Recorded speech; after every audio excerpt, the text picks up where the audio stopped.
go. Just stretch it out. Breathe it out. Take a deep breath. Oh, get out of bed. It's a brand new week, baby. Good morning, sunshine. Good morning, good morning. We do actually greet each other before we go live on air, just so you know. But we feel like we have to do it again. Just want to make sure that you know that we have a good relationship going on. Okay, we don't only meet on air, but we love being on air together, and especially with you, especially building up to the Easter weekend. I know. Listen, there's so much been going on, man. It's going to be crazy. Work will start tapping out, and yes, all of these amazing occasions will start tapping in, and we are here for that. And we're going to keep you clued up on all of the Easter egg deals and recipe inspiration. We do go a little bit crazy. 2 days of last week, I only ate chocolate marshmallow Easter eggs for the entire day. I saw that day when you came to studio. It was he was buzzing just a little bit. Tweaking. But listen, it's also the last week for our Spin and Win Wheel with Golden Cloud and Beacon, where you can win instant cash. So if you want to be part of it, stay tuned to find out exactly how to go about entering. Yeah, and we did give away that 10,000 Rand last week. Okay, so it is there on the wheel, and it could be yours. Then your Monday morning inspiration is going to go up a notch or two. We've got Mrs. SA 2023, Palesa Machakane, in studio this morning, and we cannot wait to connect with Palesa. Sounds like she's had the most amazing journey so far, and she's only just getting started. Absolutely. And then, listen, I am super excited for this. Entertaining us this morning, Mr. Jethro Tate from Buddy Holly, the Buddy Holly story. I was actually behind the scenes at the Artscape, and listen, this is one show you do not want to miss. He is fantastic. He's taken over the mantle from one of the greatest, Craig O'Barney, and he is smashing it. The reactions from the critics have been amazing, but you will find out firsthand. We got Jethro here just to connect and have a little bit of fun with us this morning. Yes, there will be games, but first, we got to find out, were you caught out on a certain date, being the 1st of April? Let's find out if Raul was. Thank you so much, Jensen. Yes, good morning, Mzansi. I hope you had a beautiful weekend. And also, speaking of the weekend, it was in fact April Fool's Day, the 1st of April. So the question is, of course, this morning, coming through to you on social medias, and that's using the number 063-408-8863. We want to know, were you fooled this April Fool's Day, and was it an April Fool's fail or not? So come through. Did we get you? Did someone get you? Were you duped into thinking something was true and it wasn't? Obviously, this is all the fun that we do when it comes to April Fools. There was something involving the Expresso show too, but I wonder if you guys are privy to this one. We'll talk about that later. We won't reveal any results for now, though. It's time to commence with official duties. But don't forget, come through on our WhatsApp line, 063-408-8863. We'd love to hear from you, what you got up to this weekend, and were you fooled? For now, though, let's hand it over to Ewan. He's got official duties. Thank you so much, Raul. Can't wait to hear from you at home. Luckily, I went through April Fool's unscathed, which is good. Listen, let's start off this Monday morning with your news headlines. Your national news. The DA leader, John Steenhuisen, has declared the EFF as the party's biggest political opponent. Steenhuisen was re-elected as leader of the DA yesterday afternoon after beating his only rival for the position, the former Johannesburg Mayor, Mpho Phalatse. He will lead the party for the next 3 years. Helen Zille retained her position as chairperson of the Federal Council. Asher Sarupen, Annelie Lutrit, and Thomas Walters were elected deputy chairpersons for the Federal Council. And then a manhunt is underway after well-known retired journalist and director of the Justice Project at Wits, Jeremy Gordon, was killed during a house robbery on Friday evening. Gordon was alone at the time of the incident. A television set and Gordon's car were stolen. Gordon was a former editor of The Star and The Sunday Independent and author of Zuma, a biography. The 7-year-old was also the Mondi Shanduka Journalist of the Year in 2003, 2004 and 2007. He is survived by his wife Deborah and 2 children, Jake and Nina. They're making international news headlines this morning. Burkina Faso has expelled journalists from 2 leading French newspapers in the latest move against France by its military junta. Sophie Duce of Le Monde and Agnes Favre of Liberation were given 24 hours to leave. The expulsions follow the publication of a Liberation investigation into a video which showed children being executed in military barracks. The authorities described it as manipulation disguised as journalism. The 2 newspapers have condemned the expulsions in their lead articles as a major setback for press freedom in the former French colony. And then former US President Donald Trump is, and I quote, gearing up for a battle ahead of his scheduled court hearing in New York tomorrow, his lawyer said. Trump will be facing more than 30 charges related to business fraud, over $130,000 payout to porn star Stormy Daniels in 2016 that was made in an attempt to buy her silence over an alleged affair. Trump is expected to return to the state of Florida following his court hearing, where he will address his supporters. And then we end up with this story. Now, this morning, we're chatting about matters relating to April Fool jokes or pranks. Well, a not-so-funny one was played on Canadian filmmaker Sarah Polley by none other than her 11-year-old child. This is, as a letter were turned up on Saturday morning reading, "We say this to you with the deepest of regret. The Oscar that you were awarded with was a mistake." Polley won the Best Adapted Screenplay for Women Talking last month, and the letter requested her to, and I quote, mail it back. Ouch, to California. But, that must have really rocked her world. But on the other hand, there have been stories which seemed like April Fool's jokes, but were in fact true. For instance, that a mystery virus was affecting black bears in the United States, making them friendlier than usual towards humans. In one case, a young bear seemed totally comfortable around people enjoying an apple on their back patio. Unfortunately, though, if untreated, the rare condition can be deadly. So I think in this case, it would really appear that April Fool pranksters should tread rather carefully. That's your news headlines. For now, we'll have another update for you at 7 o'clock. This is your Monday morning. Let's get into your first round of sports with Graham.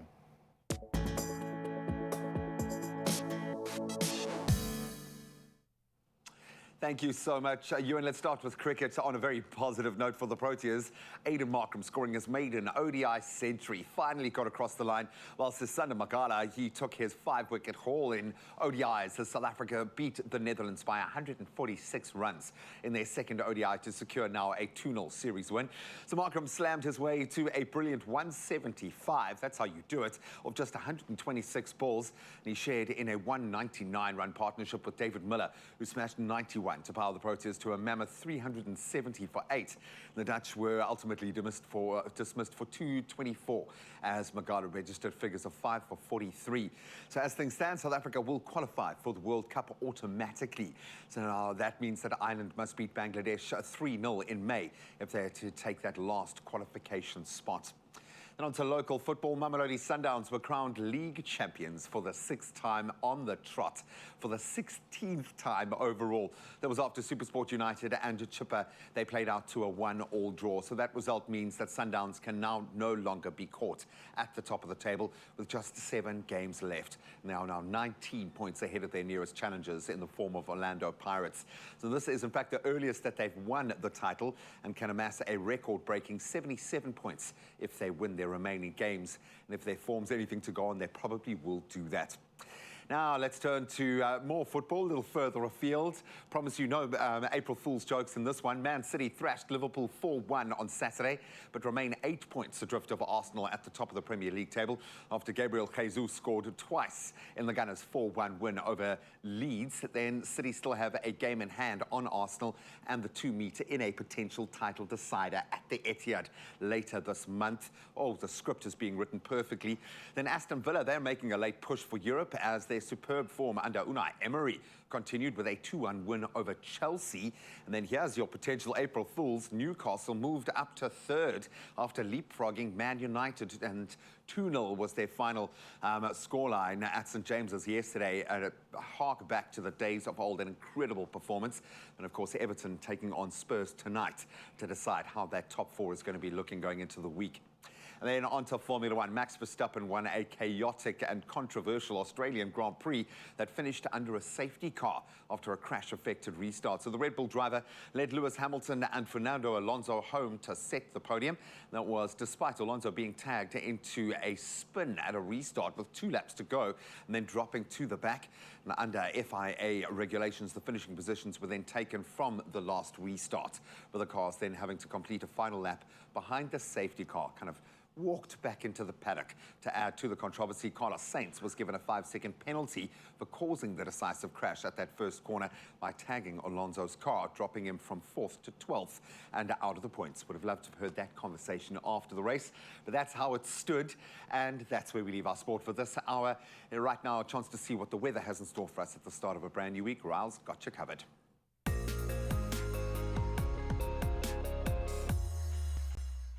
Thank you so much, G. Our first report on the weather this morning, and we're going international. Now, at least 26 people have lost their lives after a new series of tornadoes tore through towns and cities in the south and midwest of the United States. Now, homes were destroyed and thousands left without power after huge storms caused devastation across several states. Now, there have been more than 80 reported tornadoes since the 31st of March, and this being said by the National Weather Service. And the deadly tornadoes come a week after a rare, long-track twister which killed 21 people in Mississippi. Now, many of the same areas in the central U.S. that were hit by violent thunderstorms on Friday and Saturday face a similar threat tomorrow, as an even stronger system takes aim at the region, with many modes of severe weather ranging from damaging winds to large hail and powerful tornadoes. Meteorologists have warned of the following. Now, similar to Friday, at least 17 central states of the U.S. are at risk of experiencing severe weather and tornadoes tomorrow. So for all those affected, our thoughts definitely do go out to these families and everyone else related to this. But from our weather news, it's time to head over to the sunrise views, of course, brightening up our day as always, and starting off with Nicolette in Durban, who captured an early morning shot of the sun blazing up, shining absolutely brightly. What a powerful image. That's how you start your day. I love it. Next up in Johannesburg, we've got this one sent in from Warren, showing off a view of the sky. And look at this, lots of clouds this morning, I must say. A very ominous shot indeed. Teresa comes through next from Johannesburg, and this is in Joburg South. She took a stroll outside and showed off this lovely view from green grass to the warm sun rising up. Wow, what a shot indeed. Beautiful stuff, Teresa, Benny, thank you so much. But last up, we've got Tertia from Mossel Bay, stepping onto the soft sand to enjoy a walk with her dogs, watching the reflections over the ocean. Just so calming. And what a mood setter to get us into the week. Thank you so much again, Mzansi, for sending those pictures, but send them through the entire morning. You can use the number 063-408-8863. And speaking of temperatures, let's take our first look at the temperatures across the country, starting off in Polokwane.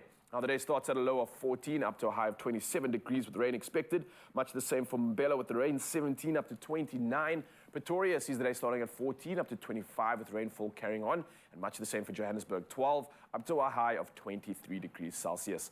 Moving over to Mahikeng, the day starting at a low of 12 up to 27 with a little bit of rainfall. Klerksdorp turns the rain up quite a bit, 11 up to 26 degrees. Kimberley sees the day starting at 9 up to 28 degrees. And Bloemfontein, the rain continues on your side of town, 7 up to a high of 25 degrees.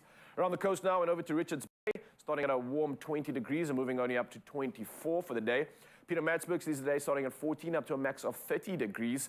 Durban, rain can be expected, 19 up to a high of 29. And Mthatha, the rain continues with some thunder showers to 11 up to a high of 27 degrees. Carrying on around the coast and over to East London, 16 is your low up to a high of 24 degrees from rain expected. And let us hope that it lands in those catchment areas. Cradock, the day starting at a chilly 8 up to 25. GQ, Oberga sees the day starting at 15 up to 24. And George, 12 is your low up to a high of 21 degrees and a guarantee of a lot of rainfall on your side of town.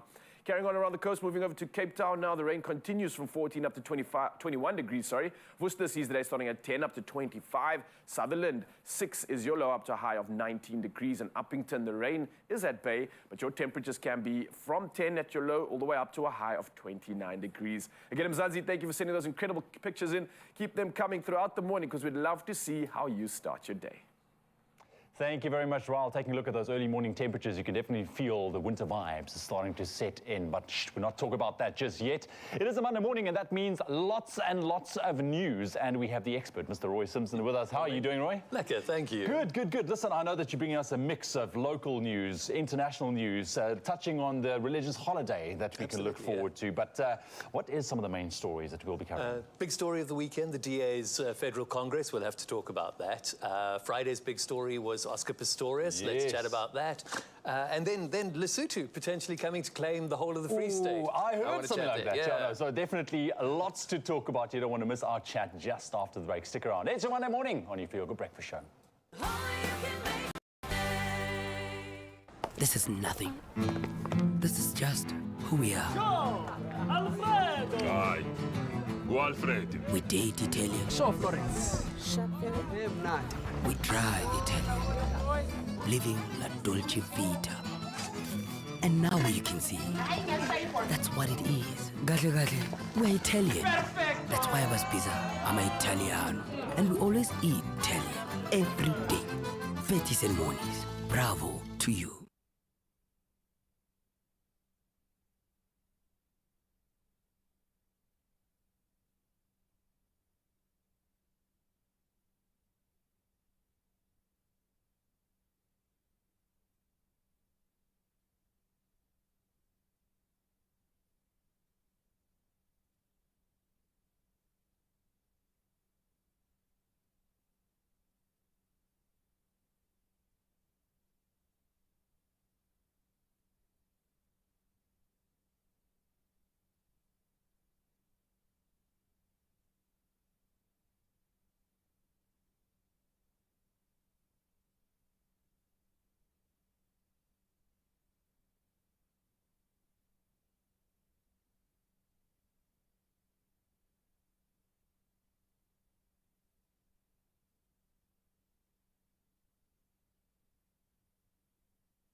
It's my feel-good breakfast show.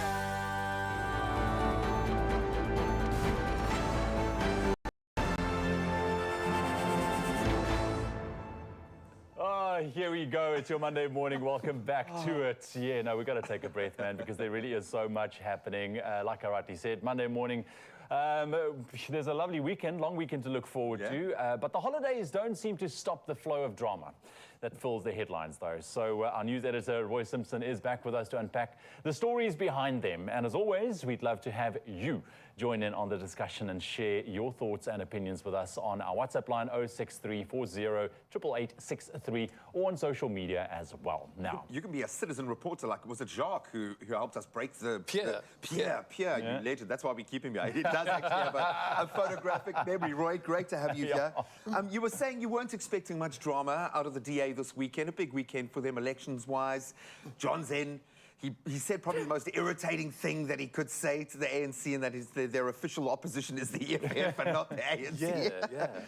Any surprises? You weren't expecting much. Did anything come out of this that surprised you from policy to play out? More on the policy side, because obviously the power positions have come out as expected. It's John, it's Helen Ziller, Ivan Meyer. It's all fairly mundane and predictable. But no, there were really interesting policy things that were happening that I hadn't really made myself aware of until I started studying this. And there were changes to the Constitution, largely centralizing power. Now, it's a double-edged sword because in one sense it gives them the opportunity to get rid of people who are problematic. Not towing the line. Well, more, let's say someone has committed some kind of an offense, so they don't get trapped in that ANC situation where you've got these people who are facing criminal charges but also running for office. For sure, okay. So it does allow for that. They can throw individuals under the bus when they need to. That's great. Well, that's the other thing. That's the other part of the sword then is it can be abused within the party system because it centralizes control. And that's always something to be a bit wary of. And then, as you alluded, John Steenhuisen saying it's the EFF. The EFF is public enemy number one. And Are those his votes? Why? Where are the DA hoping to gain ground, not to lose ground? Why would the EFF be his Strongest ideal opposition, kind yeah. of I think, smash and grab? because they're the more fearsome. The policies that they've got are more viscerally alarming, especially to the middle class. I think it's a strategic blunder of incredible note Really? to make this statement, because if you want to change the power structure, if you're looking to become the new government, you're going to need coalition partners. you're gonna need 'em. And I'm afraid you're going to potentially need the EFF. The numbers aren't going to come out with the ANC EFF under 50%. Plus, I mean, that's 10% of the population. It's over 1 million of the most marginalized people who feel... There's a reason why they have been acting in this way. Yeah. Exactly. So you need to somehow accommodate them if you really want to build an inclusive government. And the fact that you're already saying we will have nothing to do with those people, really, they do it every election. They find a way to shoot themselves in the foot. And he could have had Julius to go and do his dirty boxing when he needed him. He could have, you take this side, I'll handle this side. They could have worked so Weird well images together. happening in that head. Crazy stuff, man. And listen, the other big story as well, Oscar Pistorius, it was all over the news, in the newspapers as well, the parole hearing, but it came down to that he's not quite eligible for parole just yet. Is that pretty much what it comes down to? That's pretty much what it came down to. The confusion comes from the fact that he's been sentenced 3 times for this crime. The first was culpable homicide. Then they appealed that and said, no, it's murder, and he got the murder conviction with a 6-year sentence. And then the NPA appealed that and went, you can't give him 6 years for murder, and the Supreme Court of Appeal gave him 13 years and 5 months. So there are all these different dates at which his sentence would have begun. Yeah. But it's the final court that gets to say exactly where the process is at. And the SCA said on Tuesday last week, no, it's August 2024, that he's eligible for parole. And they went ahead and had the parole hearing, and Reva's mom, June, had to come in and do this. And this means now that the family is going to have to go through this again, presumably. Absolutely, in just over a year's time. So it's a serious blunder by the Department of Correctional Services, and an inhumane one. Really hard for the Very much Steenkamp so, family. yeah. Sure. One that speaks to the psyche of the nation, which is why it's such a pressure point. And as always, we need you to push back. Let us know what is affecting your life. What are those news stories? Yes, even an April Fool's or 2 you can throw in. We'll try to address that. What is affecting your life? 0634088863. We would love to hear from you this morning. And anything is open. Please, this is a safe place, so please speak out. We've got another session coming, and we'll chat more about politics here in South Africa in just a moment. Oh, interesting conversation indeed. We will be diving into more of that in just a bit, but it's time to dive into something a little bit more special. Now, you know what goes really well with Easter? Yes, because that's around the corner. I'm talking about avocados. Yes, that's right. Avos are the ideal accompaniment to Easter spreads, right? And a lot of other cool things, but we are going to show you something special right now. Not because of their Easter egg shape, but because they're the perfect partner for South Africans who, I mean, honestly, who doesn't love this? Everyone in South Africa pretty much loves pickled fish, right? Unless you're allergic, of course. Now, we're going to show you something exceptional in the kitchen. Nondomiso is joining us, and she's going to be making fish cakes and an avocado banh mi. I don't know if I'm pronouncing that correctly, but I'll find out and make sure. And this dish is going to definitely stand out on your Easter table. So get involved. But firstly, Nondomiso, how are you doing this morning? I am well. Hey, almost time for Easter. Thank Did you have a good weekend? I did. I had a wonderful weekend. Very restful. Nice. And Preparing for the chaos that is about to come through. all the festivities. The festivities and the memory making. And this is something that, for me, is like an old memory mixed with like a sort of new memory. And I say old because this actually reminds me of like a Gatsby. I didn't want to say it, but it kind of is like that. All the good stuff on a roll. I mean, come on. I mean, you know what I mean? exactly, right? That's exactly. I thought of SUP, but I mean, we didn't grow up with SUP, but a Gatsby, that's really actually hitting the nail on the head. Yeah, it's a very bougie Gatsby, but let's get straight into it. How are we doing this one? I am now pouring in some sesame oil, some white wine vinegar into the carrots and with some water, mixing that, and we're going to set this aside. Yeah. And in the meantime, can you please help me by cutting open the bread that we're using? Right, you can use the bread of your choice. Right.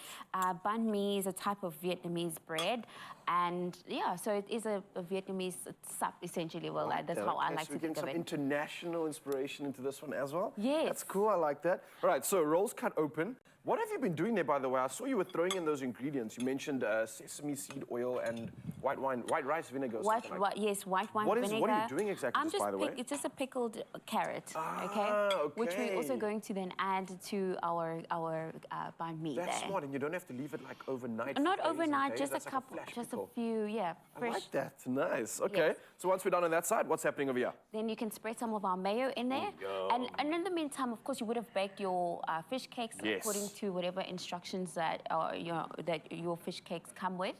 And it's a really, the nice thing about it is that this is simple, it's easy to put together, and it involves the avos, which we love. Oh, yes. We absolutely I mean, who doesn't love an avo? If you don't love avos, honestly, something's and it's not just right. like the creamy taste about it. I mean, avo is really going all the way at the moment. I mean, there are so many benefits when you're talking about avos. I mean, it's associated with things like, well, firstly, it's got a high mono unsaturated fatty acid level, right? So what this means is that it also has anti-inflammatory and antioxidant properties. Now, this will help decrease chronic inflammation as well as oxidative stress. Now, avos are also naturally free from sodium, so this contributes to increased fruit and vegetable intake, so you can tick that box, oh yes. And they're a great source of potassium. I mean, listen to this, I didn't know this. Apart from bananas that have a great source of potassium, avos provide 420 milligrams of potassium. Yeah, and that's in half an avo. So that is actually incredible. I had no idea about the fact that the potassium was so high, but I'm here for it because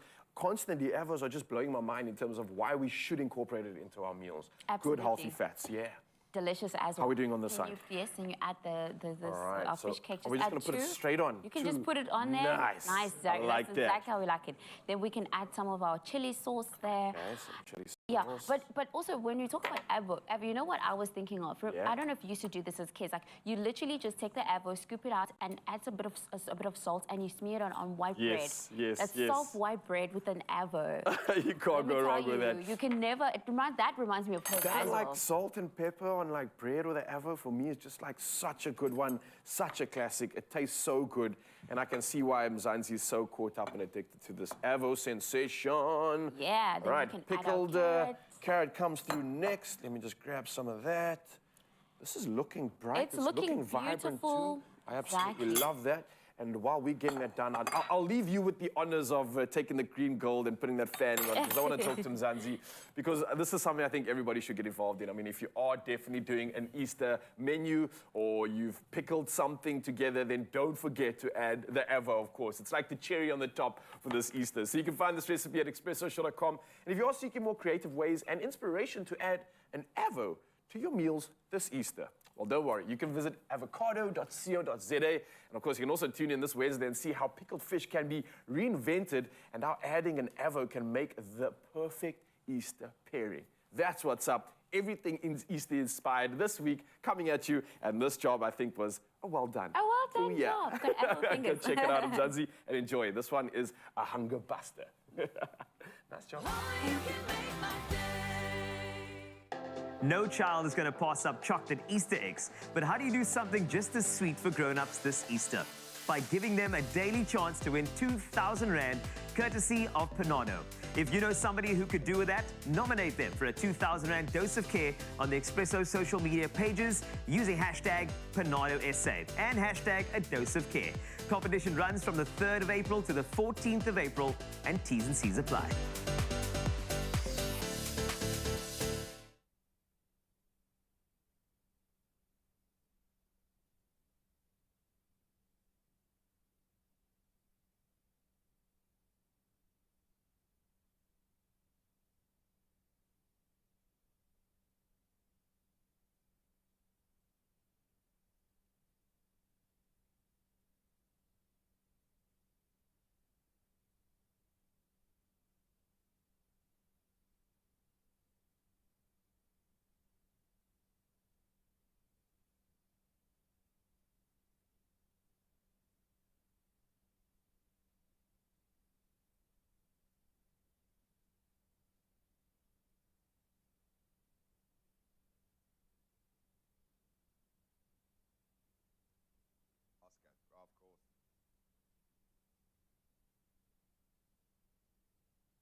Hey, what's that?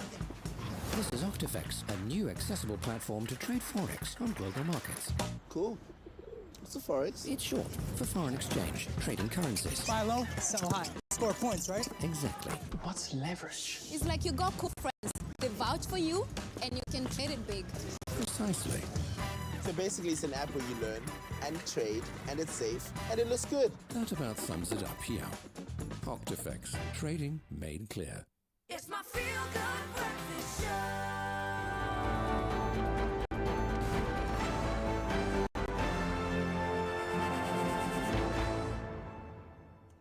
Welcome back. We are tackling our major news stories, and our news editor, Roy Simpson, is scrumming down with us to do exactly that and helping us decode. And of course, we've asked you guys to weigh in 063-408-8863 to drop us a voice note. And of course, the Oscar Pistorius story has triggered you. So let's hear a couple of those voice notes.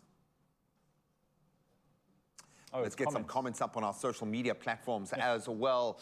And Elise saying should stay in jail and serve his sentence, but our justice system is failing us a big time. I think just tapping into the general emotion of the feeling. Definitely, because like you rightly said, it is such a big emotional thing, I think, for the entire whole country, yeah. And Donay says he should serve all his time. Reva didn't get a choice, and neither should he.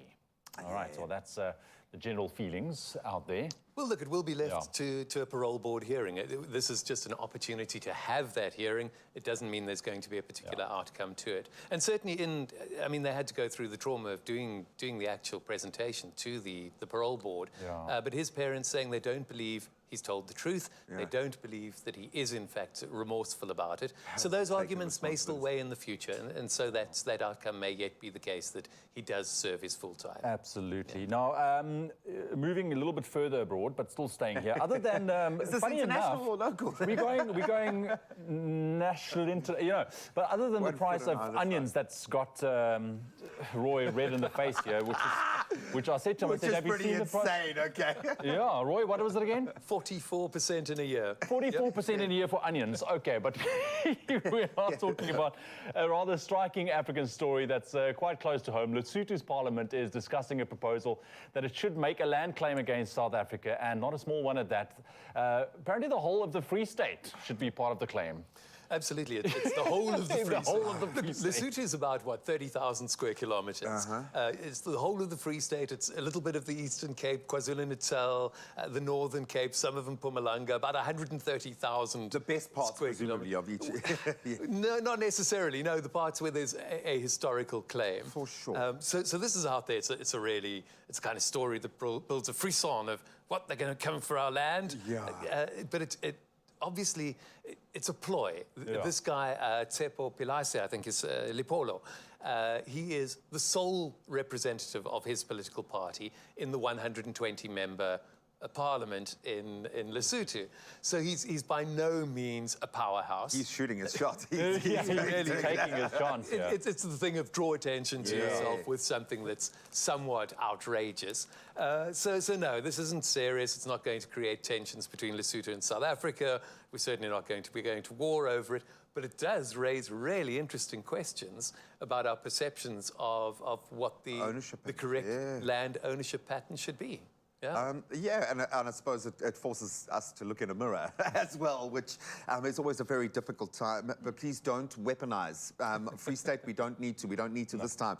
They were ready to fight for independence not so long ago. Are we going to see him in the docks? Are we going to see him in handcuffs? I know we want more drama out of this story than we're probably going to get, so I'm hoping you can fan the flames. Donald Trump, is he going to jail? Is he going to jail? No, I don't think he's going to jail. I don't think that's the outcome. But I think we're going to get all the drama we want. A lot of this is theatre, not political theatre so much as judicial theatre. They need to, or they have this opportunity as the American judicial system to be seen to not be favouring the powerful. So expect him probably in handcuffs. I think he would be quite keen on being seen in handcuffs anyway. He's probably got his own ones that he's going to say, these guys... take these ones, use them. These are photo ready. Read out that you will. No, they'll use the ones without the fluff on them. So yes, he will appear in a New York court. He's going to be arraigned. He's been indicted by a grand jury. This is proper. He's going to go and he'll have his Miranda rights read to him. You know, you have the right to remain silent, etc. It'll be hohe drama. It'll be exactly what you're looking for. And then we'll get down into a proper court case where this judge is going to start making a ruling on whether he broke the law or not. And on none of the terrible things he's done up until the point that he lied about the terrible things that he had done on his tax return. Form. Yeah, exactly that. Will he, and I think the most interesting, will he take his right to remain silent, being Donald Trump? That's going to be an interesting one to watch. Roy, we love having you around. Stick around. What are your thoughts? 063-408-8863. What's got you talking this morning? Maybe winning 10 grand will get you talking. Let's find out. Oh, yes, just maybe it could be you. Now, before we get into it, let's break the ice, of course. And maybe I have a question for you. Yeah, I do. So what do you get when you cross a bunny with an onion? A bunyan. Hey, I know you like that one. Yeah, me all day. Now, for the moment we have all been waiting for. It's time for our next round of the Beacon and Golden Cloud Spin and Win competition. And today, 3 lucky viewers stand the chance to win up to 10,000 Rand. Yes, you heard correctly. 10,000 Rand is up for grabs, along with many other incredible prizes. And we are so excited to announce our first winner of the day. Ladies and gentlemen, congratulations to Tanya Fanzeo! Woohoo! Welcome to the show. Tanya, are you on the line? Yes, I'm on the line. Morning. Good morning. How are you doing? I'm very well. Good. And you? And I hope it's going to be even better than well after today. But let me first get into it. Let me talk to you, Mzansi, about how easy it was to enter this competition. She just replied to our competition post and said the following. Toffee pudding, baked with golden cloud flour, of course, with the sauce I make from Beacon Heavenly Ivory Cream Chocolate. It is so good. Hashtag let the hunt begin. And that was her comment that got her up here to potentially win big. Now, Tanya, are you ready for this? I'm ready. You know how the game works? You can quickly explain, yeah? All right, so it's very simple. All you got to do is shout the word spin, right? On behalf of you, I'm going to spin this wheel. Whatever number that the arrow lands on is going to correlate to a certain prize. We'll reveal the prize and you become a winner. Simple as that. Okay, great. All right. Thank you. You ready for this? Let's go. Tell me when I'm a spin, and do you want a big spin, a hard spin, or a soft one? Just go with one big spin. One big spin, all right. Tell me when you're ready. Okay, let's go. Spin. Let's go. Spin. Big spin. Big spin. I am invoking all the positive energy. Come through right now. Bring us the good stuff. Tanya Fanzeo is looking for a big prize. Is it gonna be one? All right, number 5. Let's see what number 5 is. 500 Rand. 500 Rand! Yes! Wow, wonderful. How awesome is that to wake up on a Monday morning, come on a live national TV show and win 500 Rand? How simple and easy was that? Great. It's a great way to start the week. How are you planning on spending this money? Well, I'll definitely buy some Beacon chocolate eggs for the family. Oh, well played. Perfect stuff. Well, you've got a week to do so, and you've got extra cash to make this weekend an absolutely magic one. Tanya, thank you again so much, and congratulations. Thank you. Keep well. Bye-bye. As simple as that. Mzansi, get involved with this one, of course, because we are about to do something special. And on top of this, we got a question for you that we want an answer from you. Now, we want you to spot the Easter Bunny combo. Now, Wednesday is our last day of the Golden Cloud and Beacon Mellows Easter Spin and Win competition. So to stand a chance to be one of the final 3 viewers to take their shot at winning up to 10,000 Rand, you need to spot the Easter Bunny combo, which we've hidden in the studio. Now, that's right throughout today's show. Can you find it? Do you know where it is? Simply reply to our competition post on our Facebook, Twitter, or Instagram pages and tell us where the Easter Bunny combo is hidden. Simple as that. Now, don't forget to use the hashtag Let the Hunt Begin, and our entries close at 9 a.m. tomorrow. Your T's and C's can be found on expressoshow.com. Pay attention. Where is it? Look around. There's no sweeter way to enjoy Easter than with homemade treats.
It's my feel-good breakfast show.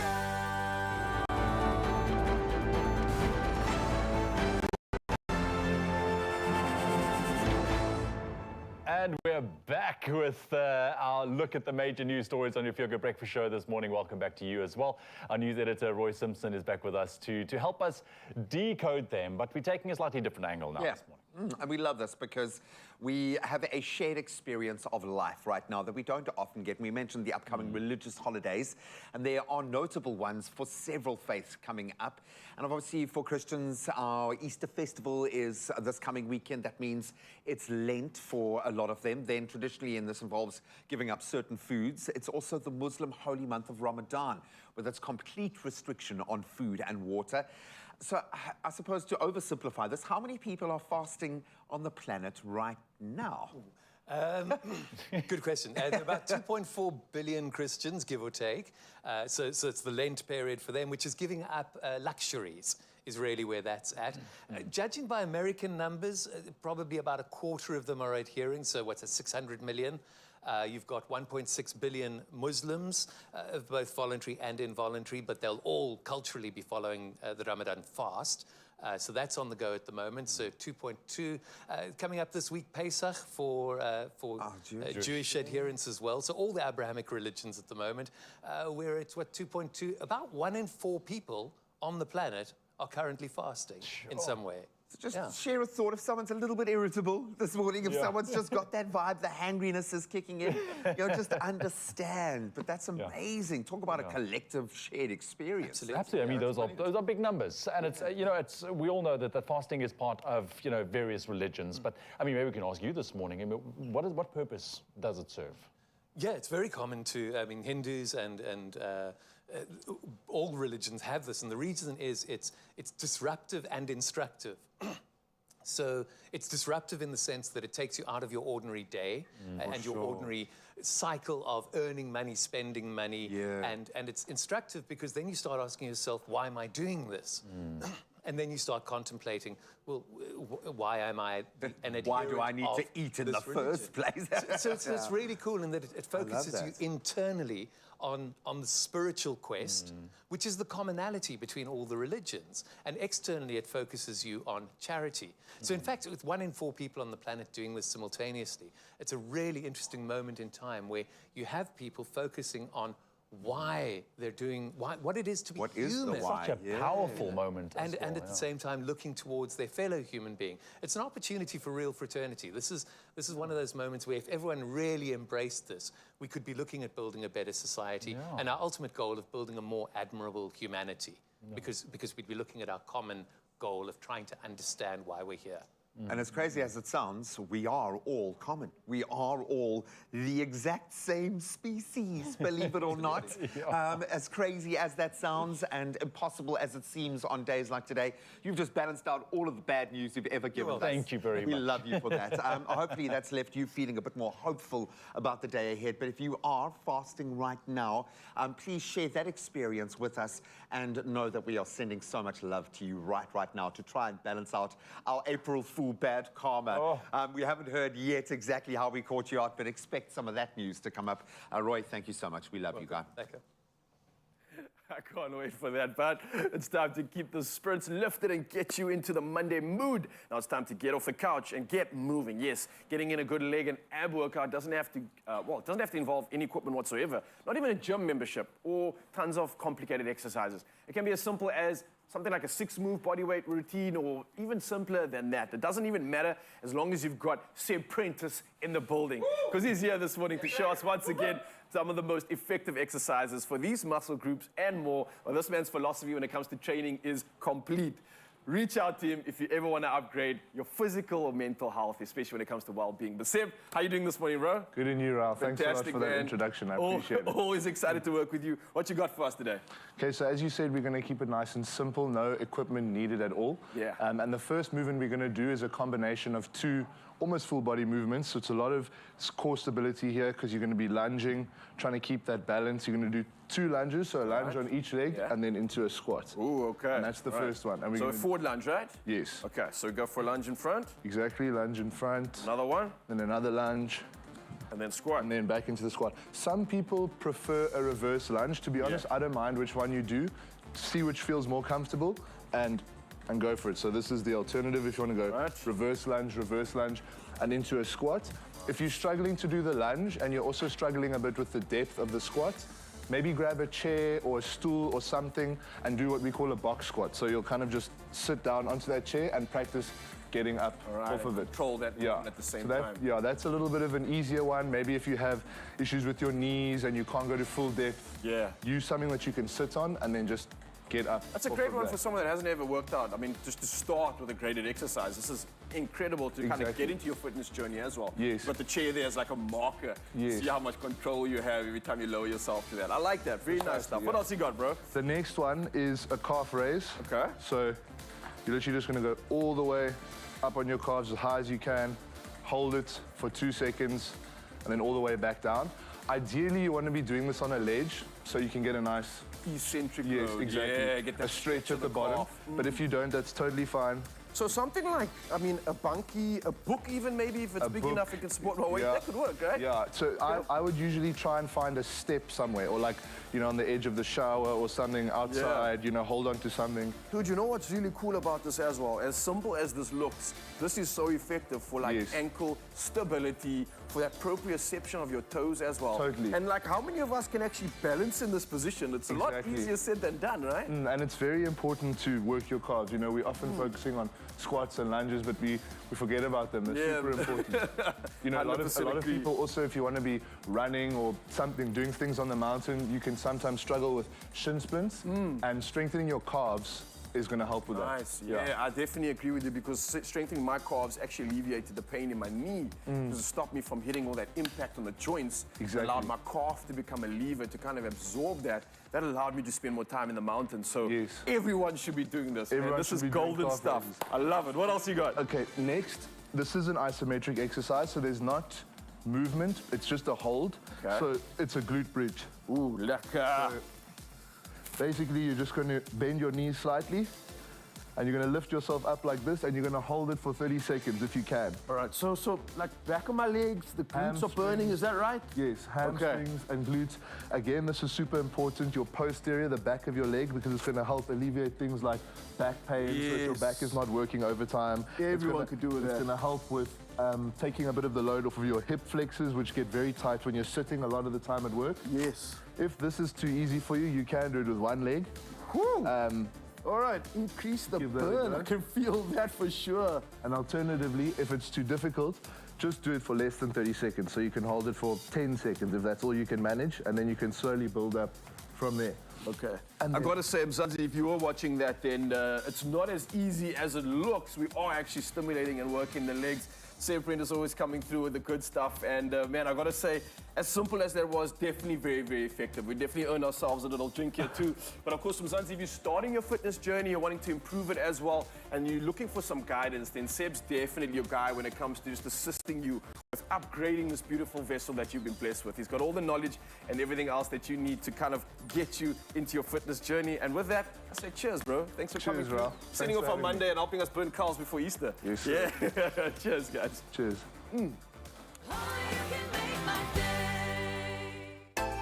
It's The Crush. Unlock your 100% TV show. Catch all the excitement as we unlock Crush fans' full potential to live their dreams. Watch the show on SABC2 starting on the 1st of February every Wednesday at 7:30 p.m. Plus, you stand a chance to win your share of thousands of prizes. Simply buy any Crush and follow the pack for entry details. Crush. 100% goodness.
Welcome back, you beauties. Let's get excited about cricket, which is a strange thing to say because the summer of cricket is officially wrapped up. Of course, that happened yesterday with the Proteas doing what they needed to do, beating the Netherlands to qualify for the World Cup later this year.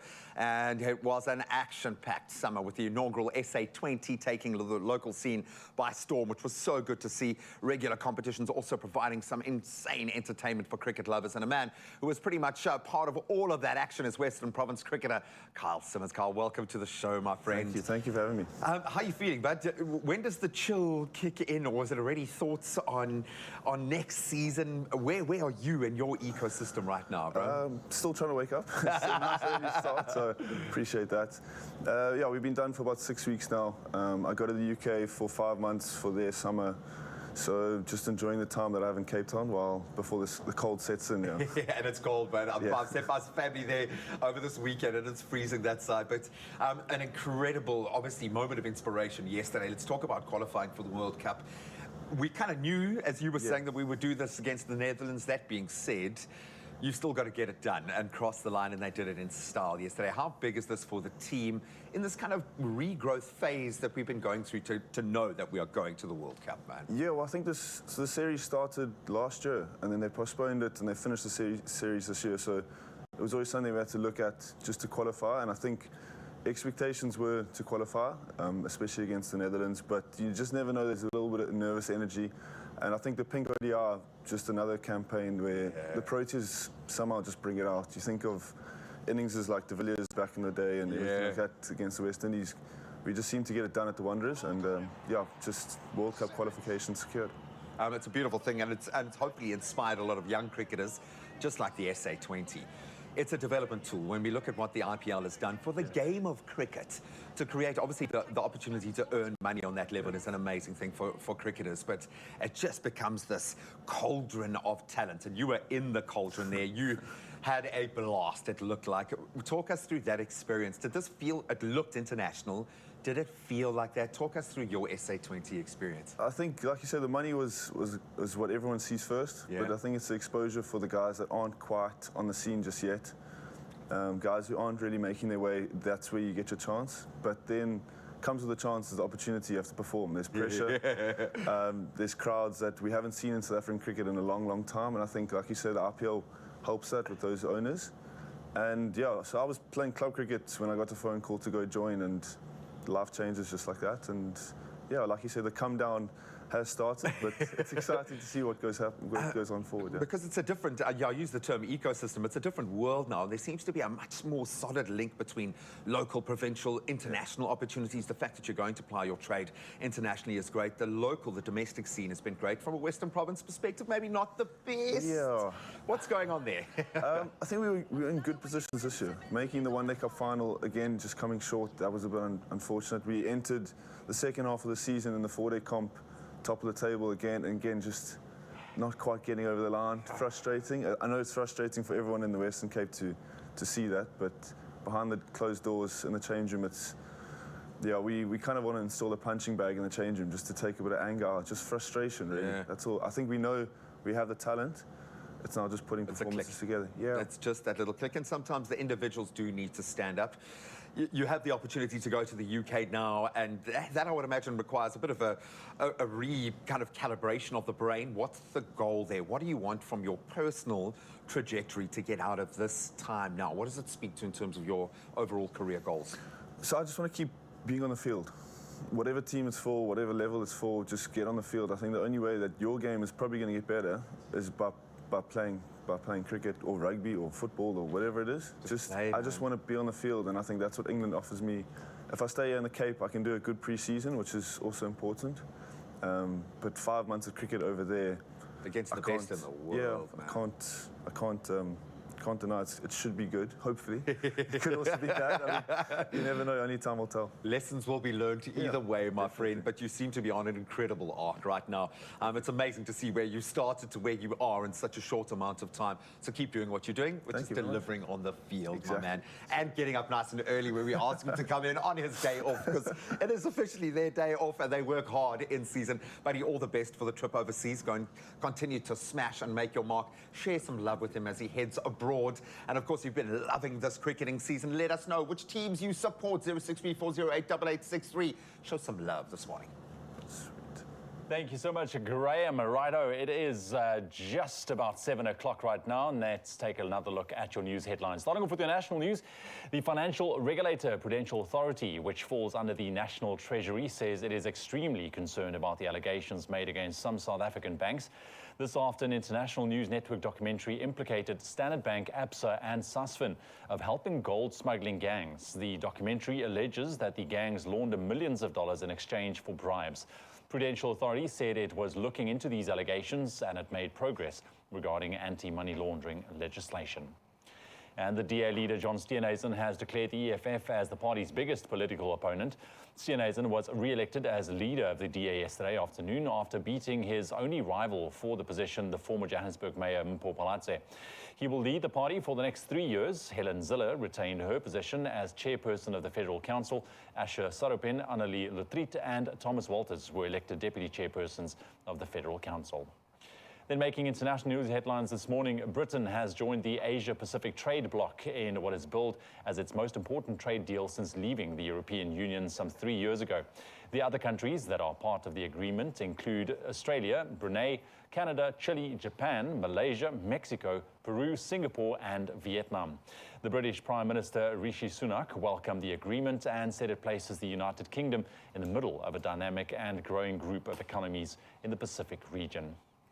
And Burkina Faso has expelled journalists from 2 leading French newspapers in the latest move by its military junta.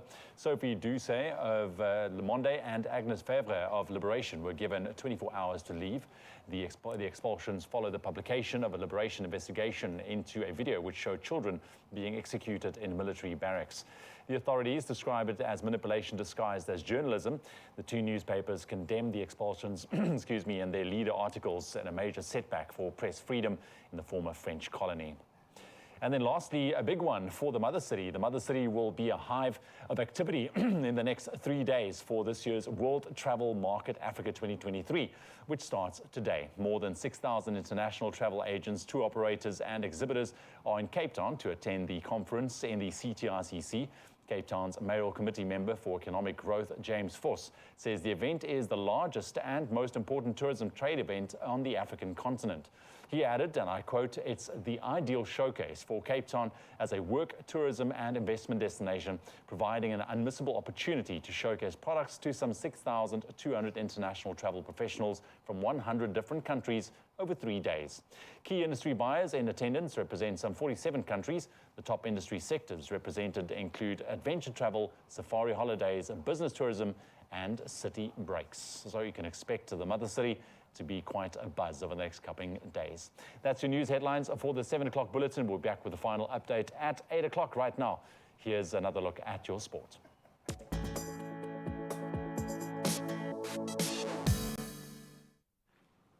Thank you so much, Ewan. Let's start with the good news first. Aiden Markram scoring his maiden ODI century whilst Sanda Makata took his latest 5-wicket haul in ODIs. South Africa beat the Netherlands by 146 runs in the second ODI to secure a 2-0 series win.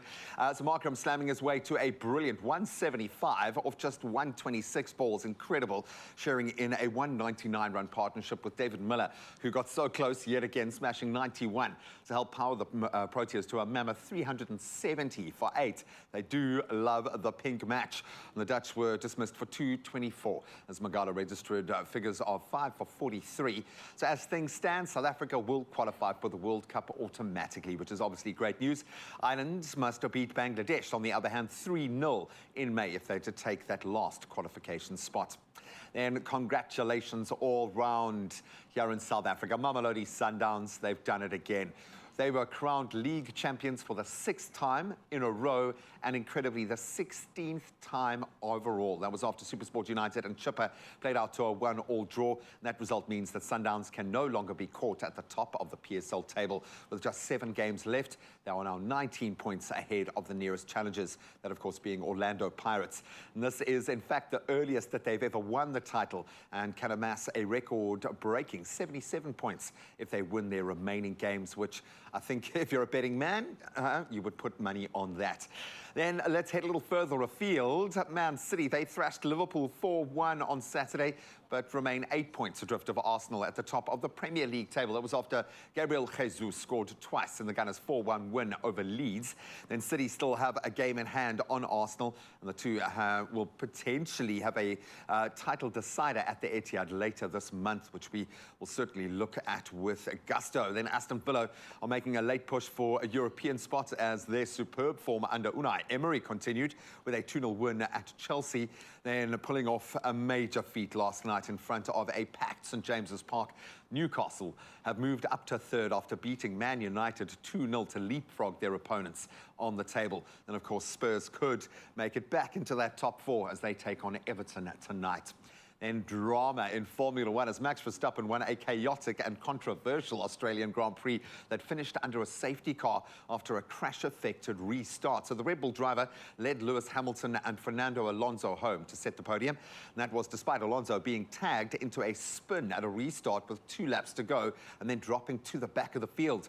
So under FIA regulations, the finishing positions were then taken from the last restart, with the cars then having to complete a final lap behind the safety car. And then to add even more controversy, Carlos Sainz was given a 5-second penalty for causing that decisive crash at the first corner by tagging Alonso's car. And that dropped him from 4th to 12th and out of the points. I told you, controversial. We love that this early in the season, but that's where we leave our sport for now. Let's hope the roads are looking a little less controversial this morning. Ewan will get you to work safely.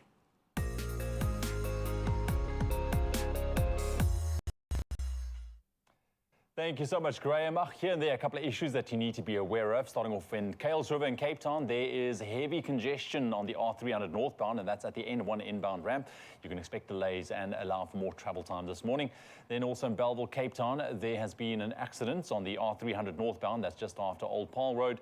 The 2 right lanes are currently blocked. You can expect delays here and there, and you can approach carefully if you're on the area as well. Then over to Pietermaritzburg in KZN, there are ongoing roadworks on the N3 northbound before Peter Brown. The middle lane is closed, so please drive carefully when passing through. Then also in Germiston, Johannesburg, there has been a multi-vehicle pileup on the N12 East at Craft Road. Please approach there with caution if you need to pass through, or best try and use an alternative route this morning.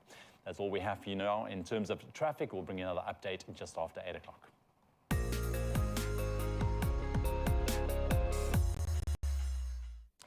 Getting into your weather this morning, starting off with some weather news first. In a major diplomatic win for a Pacific nation extremely vulnerable to the climate crisis, the UN General Assembly has adopted a resolution to ask the International Court of Justice to deliver a first-ever advisory opinion on climate change and human rights. The resolution, championed by Vanuatu, will ask the ICJ to clarify for the nations of the world that they are obliged to do, or what they are obliged to do under international law to protect the environment and human rights from the impacts of clearing forests and burning fossil fuels. As an island nation, Vanuatu is already contending with the impacts of climate crisis. Just this month, 2 Category 4 tropical cyclones walloped the country within 5 days of each other. Responding to the extreme weather event will likely cost more than half of the country's annual gross domestic product. Big news, and I think we should all look at climate change very, very seriously. Right now, let's take a look at beautiful sunrise photos, and you've sent it through to us, and we love seeing them. Good morning to Rumba Governor out in Phoenix, capturing a blissful horizon with such precious hues in the sky. It looks gorgeous. Thank you very much for sharing. Angela, good morning to you in El Dorado Park, showing off blasts of pink glimmering up the city. It looks absolutely stunning as well. What a way to start the morning. Riley in Mitchell's Plain. Good morning, Riley. Slap a full orange wave of light glowing up the sky. And then last up, we have Amanda in St. James, headed outside for a lovely morning walk, capturing stunning moments. She just had to share with us. I mean, that is a shareable moment for sure. Thank you very much for sharing. Now, you can continue to do so this morning. I would love to see your sunrise pictures, your little parts of South Africa, or wherever you are watching us from. You can do so on our WhatsApp line 0634088863. Now, let's get into your temperatures for this morning. Polokwane starting off on 14 degrees minimum, rising to a maximum of 27 degrees. Mobela 17.29 with a high percentage of some thunder showers. Pretoria 14.25. Johannesburg on 12 minimum, reaching a high of 23 degrees. Mahikeng this morning 12 and a high of 27 degrees. Klerksdorp 11 and a maximum of 26 with a rather high chance of thunderstorms in the area as well. Kimberley, nice and cool, 9, but then warming up to 28 degrees. Bloemfontein 7.25, Richards Bay on 20 with a mild maximum of 24 degrees. Pietermaritzburg starting this morning on 14, rising to a hot maximum of 30. Durban 19.29. Mthatha on 11 and a high of 27. East London 16.24. Cradock this morning on a cool 8 degrees, warming up to a mild maximum of 25. Gqeberha on 15 and your maximum 24 this morning. George on 12 and a high of 21. Cape Town starting off on 14 with a maximum of 21 with a 60% chance of rain. Worcester 10.25. Sutherland starting off cold this morning on 6 degrees, staying cool with a maximum of 19 degrees. And Uppington starting off on 10 minimum this morning, warming up to a maximum of 29 degrees. And that's where we leave your weather for the 7 o'clock bulletin. We'll have another update for you later on this morning, just after 8.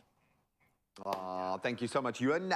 Yes, lots coming in the second hour of the show. And of course, being a Monday, we've got to broach all of the big news, the big stories. But being a motivational Monday, we wanted to kind of start the week off on the right note. And boy, do we have an amazing story for you. Now, I don't know if you've possibly picked up... Oh, not again. No, man. What's going on? Is it? No, man. We've got backup generators. What's just happened? Did you... What? What is that? Oh, did you... What was that? But your eyes are much younger and better than mine. What was that? Was that a palm tree? Or something? What does that mean? Wait, I'm just getting some word in here, man. It looks like... God, I don't even... Whoa. Huh? Okay. Okay. Something special is coming, but I'm not going to tell you just yet. Oh, wow. Okay. I'm going to have a brain aneurysm. And I need to tell you this, but I'm not. I'm not going to say anything. We have just gotten word that something unbelievably exciting is coming soon. Yeah. Oh, my Now, word. Zanzi, can you guess what is launching? Let us know what you think it is. That might have been a clue. Now, reply to the competition post on the Expresso Facebook, Twitter, or Instagram page and include the hashtag #ThatZeroFeeling. And you can stand a chance to win 1,000 rand. Ooh, but you don't have a lot of time. Competition closes 5 p.m. today. You can find all the terms and conditions on expressoshow.com. What is going on? Let us know. I want to see if we can see it again. Where was it? Where was it? I don't know.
This is nothing. This is just who we are. Joe! Alfredo! Vai. Alfredo. We date Italian. Ciao, Florence. We drive Italian. Living la dolce vita. And now you can see. That's what it is. Gatle, gatle. We're Italian. Perfect. That's why I was pizza. I'm Italian. And we always eat Italian. Every day. Fetis and mornings. Bravo to you. It's my feel-good breakfast show. Welcome back. You tune into your Feel Good Breakfast show right here on S3. It's lucky to be hanging out with you. Now, we got to talk about this. April Fool's Day takes place on the 1st of April every year, or does it? We don't know. It's the one day you simply must not trust anyone. And the internet is, of course, filled with everything from fake announcements to new product launches, all in the name of fooling us and making us laugh. So, here's a quick look at some of our absolute favorites, guys. And there has been, Raul, I'm sorry, buddy. Guys. I'm sorry, really buddy. upset about this one. How did you not see this? Look, I nearly felt it. it wasn't the 1st of April, so you do have like a slight little get out of jail free card there. But I'm sorry, man. Did we rock your world? I really thought, how can you change this name? Come on, no. So we, of course, put it out there that Cape Town was going to be changing its name. And yes, this struck a nerve. So let's find out what the people had to say about it. Let's start with ourselves, of course. We knew that this would obviously be one that would trigger a lot of people. Fazila Hafaji saying, definitely a big no for me. We are an international destination of choice, and Cape Town is well-known name for our city. Come on. Yeah, you can feel it in that comment. You can feel that emotion. Mark also caught us out, but he caught us out. Well He's done, saying, son. your topic or suggestion is one day early. Expresso morning Thanks show. for the heads up, Mark. You could let me know at least. Yeah. Honestly. But look, there's so many comments that came through from this. We even had like voice notes coming through as well. One viewer of ours, I think, had the following to say. I mean, listen to this. This is something that really got me chuckling. The new news release about Cape Town. Just take a guess. I want you to guess what is the news. It's about Cape Town. They're going to announce it only tomorrow. Cape Town's name's going to be changed. To what? Ikapa. Ikapa. They can't buy and do the electricity, but they're going to spend so much money for Ikapa. People, mad. Oh, that was real anger. Did you see that? When the shoulders start moving and your tongue like this. And I'm telling you, they probably just had a power outage right then. Which was exactly. Like, fuel to the fire. Absolutely incensed. Oh, don't worry, you weren't alone. I was too, guys, I work here and I didn't even know. Okay, it was a complete joke. And admittedly, when we put it in the actual news, we knew that there was going to nail it. It's a joke. It's not true. Cape Town is not changing its name to Ikapa or anything else. Yeah. Okay. Stays the way it is. Now, another popular joke that happens is the release of new products. Now, Woolworths released a promo for their brand new dating app, one where you upload a picture of your Woolies basket and you're able to swipe right on other shoppers' choices to be matched on compatibility. Which is not actually a bad idea. I would imagine a lot of people actually wanted to sign up for that, right? That's like, oh, this could work. Nicely done, nicely done. I like that. Next up, Golden Cloud, who released a promo early last week for their new product, one to help us baking in the dark. I'm really sad that this is not a real thing. Cake mix, to which they later then revealed What? it was just a joke, but it was a great idea. That should actually happen. I mean, look at that. Come on. Why can we not? Why is it not a thing? Presumably because you can't eat things that glow in the dark. Might have otherwise, some nuclear vibes. Oh, hey, listen, if you've ever eaten something that glows in the dark, please. You know. Please let us listen, another big one, which also had my wife completely fooled. A friend of Expresso, yes, Emo Adams, posted on his Instagram feed that he was joining the Expresso show as the brand new presenter, and his fans immediately called him out, saying, listen, it wouldn't be a bad idea, but they knew he was only joking. But you know what, Emo, you're already part of the family, man. You can visit anytime. Exactly. But I mean, you know, even though some new, I mean, there were a lot of comments on there that was like, listen, oh my, congratulations. I was even like, okay, cool, Monday's going to be interesting. I was expecting to rock up here, but that would be quite entertaining. He's an entertainer nonetheless. He's part of the family. Look, he's here once a week at least. He kind of That's pretty much is. All it would mean is we'd have to start paying him to come through here, which we're not ready to start doing, so please, okay? None of that. But we would honestly have Emo join this family in a second. In a second. But that was fun. I mean, April Fool's jokes. Listen, just quickly, I've got to share something that was quite embarrassing for me over this past weekend. I don't know if it was a belated April Fool's joke played on me, but it seemed authentic at the time. So I was emceeing at Callum Scott this weekend as part of the official brand or radio partner. And, you know, I introduced Craig Lucas or whatever. So now we're waiting for Callum to come on. And I went with my boys, my family was there to get a drink or whatnot. And then I got this call from the social media lady. And she's like, listen, I want a picture with you and Callum. He's backstage right now. Come through. And I'm like, you know, we're dumping the cool drinks and we can't run through that. You know, we're going. Now you can see the backstage, but it's covered, you know. So I'm going up there and I can see her standing at the top and he's like, yeah, with the eyes, you know, the eyes. And as I come around, this guy walks out that looks like Callum Scott, and I go, Mr. Callum Scott. And he goes, nah, it's not me, mate. It's his keyboard player. and the social media girl just goes like this. I was like, oh my gosh, guys. Same haircut, same everything, looks very much like him, but there. That was my moment. I thought I'll take it. I'm in such a rush. I didn't even look at the oak. You know? You're making me not feel so bad now about this. Thanks, man. That's kind of like every day of our lives on the show. I love it. Oh, buddy, you're not alone. If you got caught out like all of us, please share your pain. This is a safe place, as we always say. And if you are Callum Scott and you were standing anywhere near, we'd love to hear from you as well. And hopefully you didn't get nailed too badly. April Fool's is now behind us, and Cape Town is not changing its name yet.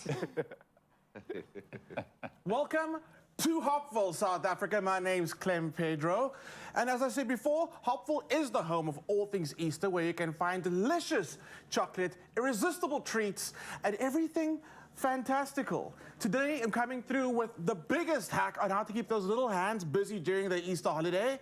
And I'm joined by not Graham, not Raul, not Ewan, because they're getting too distracted in the kitchen. I'm joined by mini chef, mini baker himself, Hamish. I said I'm joined by Hamish.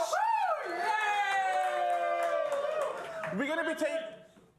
That's a little bit of a jealousy there in the back. Graham's a little sad that he's not in the kitchen this morning. So we're going to be taking on the amazing new fantastical biscuit kit. And I know that Hamish is an amazing baker, so he's going to kind of guide me and tell me what to do. So Hamish, what do I do?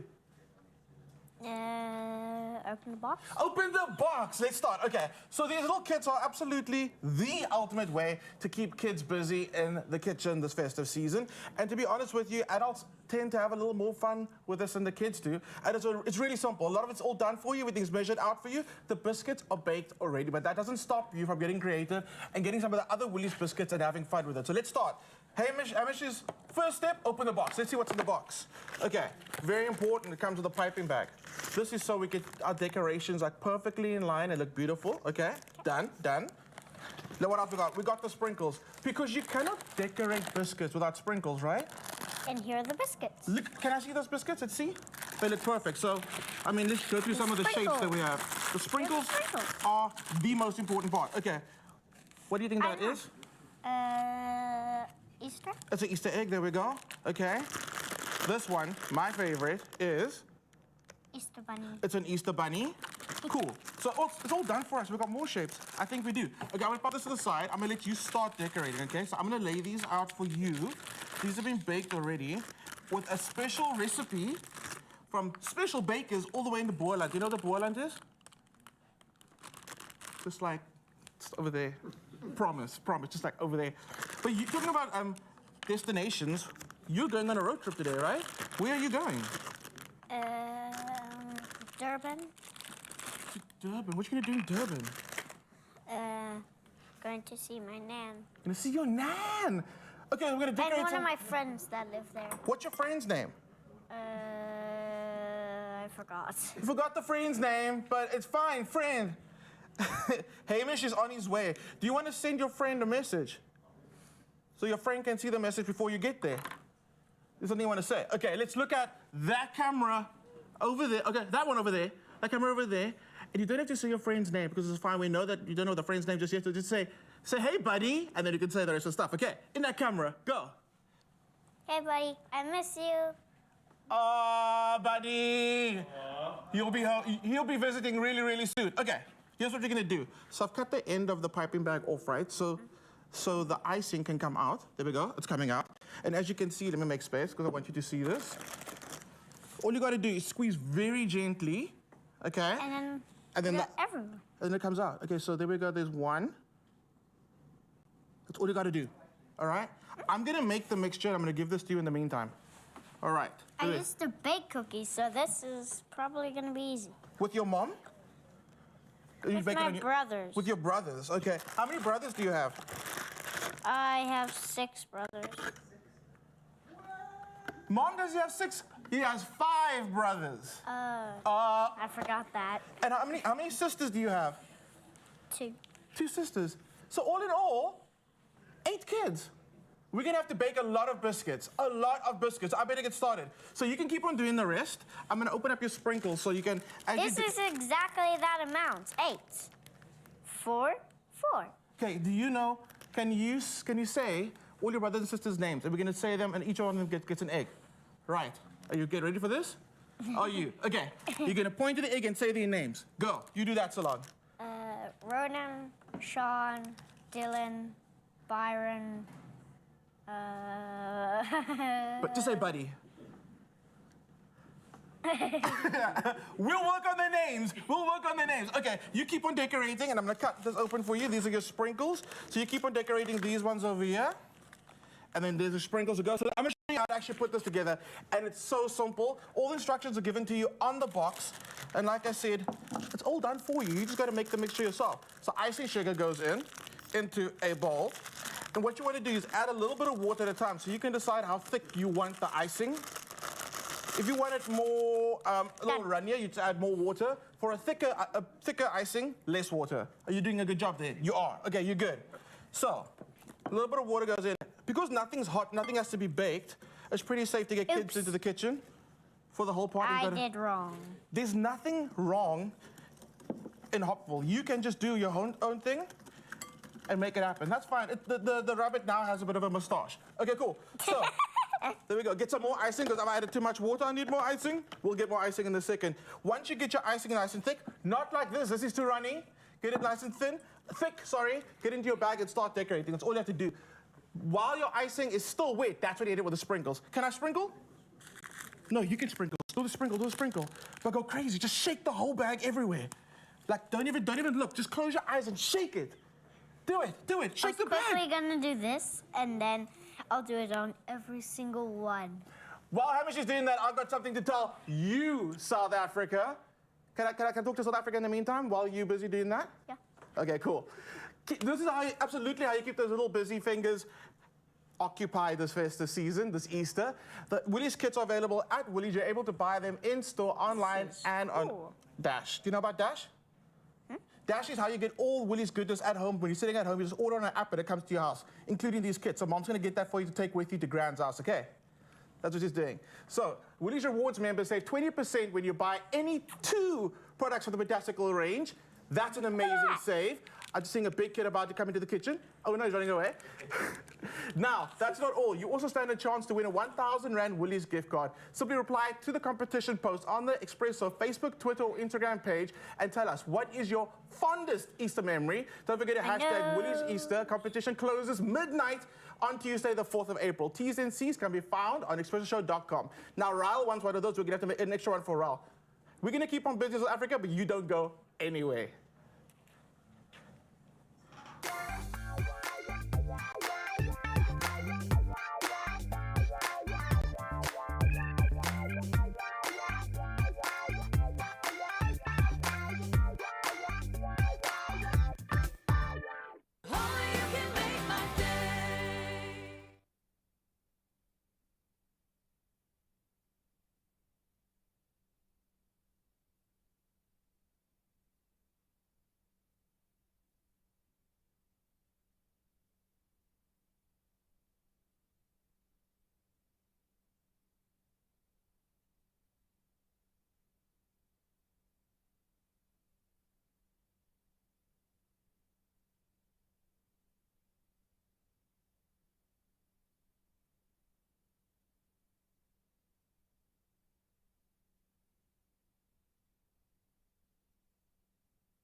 Love is Love is a new reality TV series which will be broadcast on SABC2, and we're looking for contestants. You stand a chance of being featured on the show and of finding your love match. You can enter online on our website loveislove.tv, on Instagram at loveislove_ZA, or via Facebook at loveislove.tv. T's and C's apply and can be found on loveislove.tv.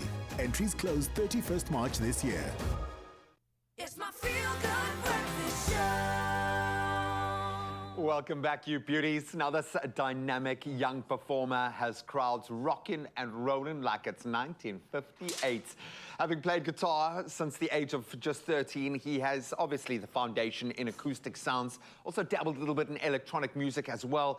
He has shown what he can do on a stage. Now he is taking it to a whole nother level. He has bagged a leading role as an actor in the classical musical Buddy Holly, the Buddy Holly story. Joining us today is an incredibly talented friend of the show, Jethro Tate, to tell us more about the role of a lifetime and a performance that I would imagine comes with a lot of joy and pressure. Can we give a feel-good welcome to Jethro Tate, a.k.a. Mr. Buddy Holly. Yeah, I tried. Oh, Buddy, this is such a pivotal interview for me, Buddy, because this show, Buddy, sparked my career. Seeing Craig O'Barney play this role made me believe that South Africans could do this on this level. Yeah. No pressure, bro. I would imagine every musical performer in the country wanted to get into these glasses right now. And yes, okay, no, they don't affect my eyesight. I'm still half blind. How good does it feel now that you're at this point, sounding and looking exactly like this man? Yeah, I mean, I'm so excited to have got the part. Obviously, I've heard all the stories about Craig, so I've got some huge shoes to no, fill. you're going to do it, bro.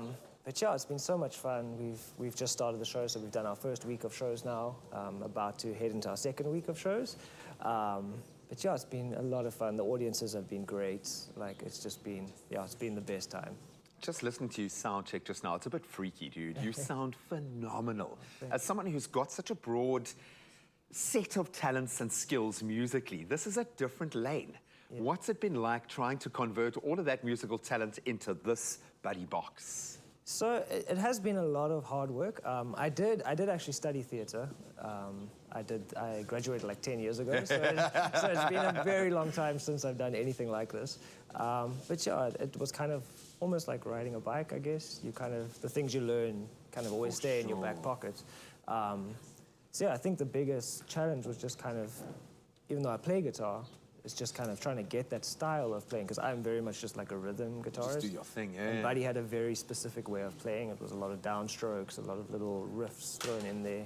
So that was something that I spent a lot of time kind of just listening to and trying to figure out how he did things the way he did.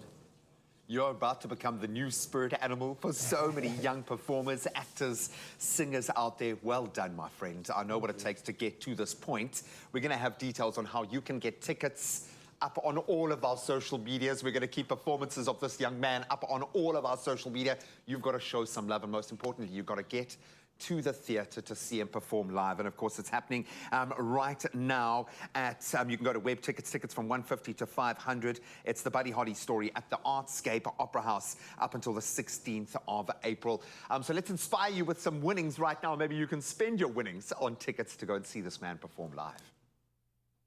Absolutely. Thank you very much, Graham. This is one performance you do not want to miss. And as you can see, we are so excited. We're all getting into that Buddy Holly mindset. But now, South Africa, what do you call an Easter egg from outer space? An extraterrestrial. Yes, I know. Okay, well, anyways, we've kept you waiting long enough. So let's announce our second lucky Beacon and Golden Cloud winner for today. And we want to say a big congratulations to Sifiso Malcolm Nene. Give him a round of applause, ladies and gentlemen. Yay, come on. Now, Sifiso replied to the competition post with bran muffins with melted chocolate on top. Hashtag let the hunt begins. I love that. You know, that definitely gets me hungry this morning. A good bran muffin, but a little bit of a sweet topping on it. And we have Sifiso on the line. Sifiso, good morning. Good morning, how are you guys? I'm lekker. How's your Monday going? So far, it's all good. Fantastic. Listen, are you excited to be one of the winners for today? I am, and a bit nervous at the same time. Okay. Listen, doesn't matter what happens, you're not going to go home empty-handed.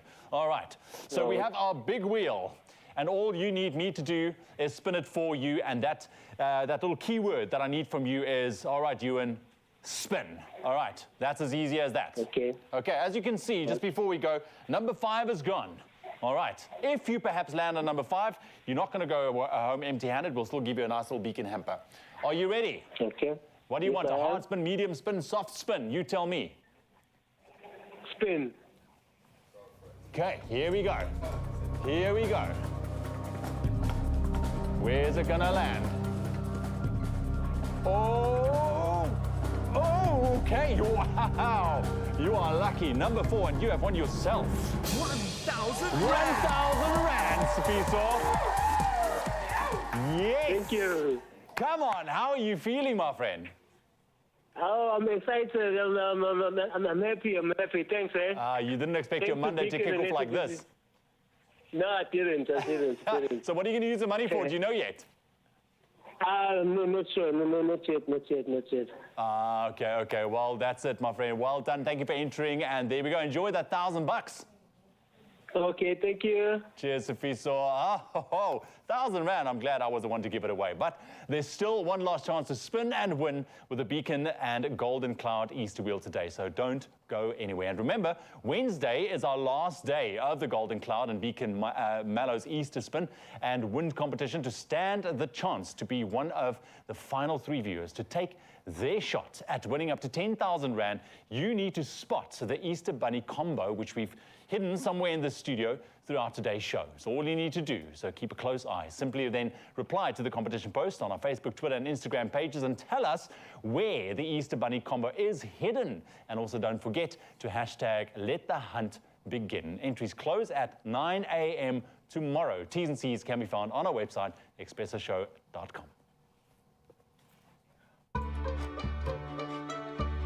There's no sweeter way to enjoy Easter than with homemade treats. Now, ordinarily, we'd be introducing Jethro Tate, but he stopped being Jethro Tate a few weeks ago and officially became Buddy Holly. Been performing for a week, and the fans are loving it. So we're going to give you just a little taste right now. Here he is performing True Love Ways by Buddy Holly and the Crickets. Enjoy. Just you know why you and I will by and by no true love way. Sometimes we'll sigh. Sometimes we'll cry, and we'll know why. Just you and I know true love ways. Throughout the days, no true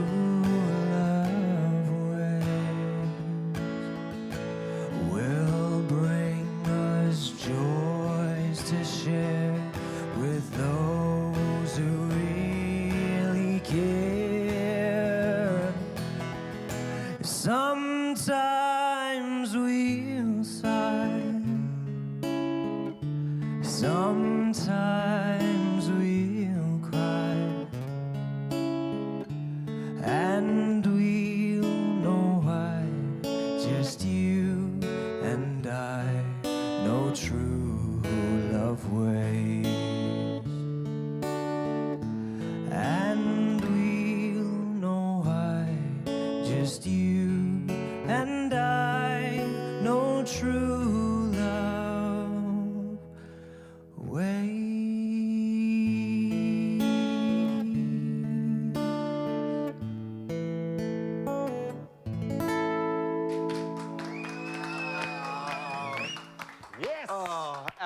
absolutely beautiful on at the Artscape Opera House up until the 16th of April. Get onto web tickets to get your tickets for the Buddy Holly story, the world's most successful rock and roll musical, now on stage, as I said, in Cape Town at the Artscape Opera House up until the 16th, and tickets are going to go fast. So get onto web tickets right now. Make sure that you don't miss out, but stick around, Mzansi. 2 more performances coming your way. Beautiful, brother. Beautiful. Unlock your 100% this Wednesday evening at 7:30 as we meet a young, inspiring female farmer who dreams of educating others and sharing her message of sustainability. Guys on the farm was just like, okay, you look like a farm Barbie right now. That's farm Barbie. It's a real blessing when you find a worm in your soil. So well done. Very exciting. Follow Thashni Manju on her journey to becoming a farming influencer. Let's unlock your 100% every Wednesday evening at 7:30 on SABC2.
It's my feel-good breakfast show.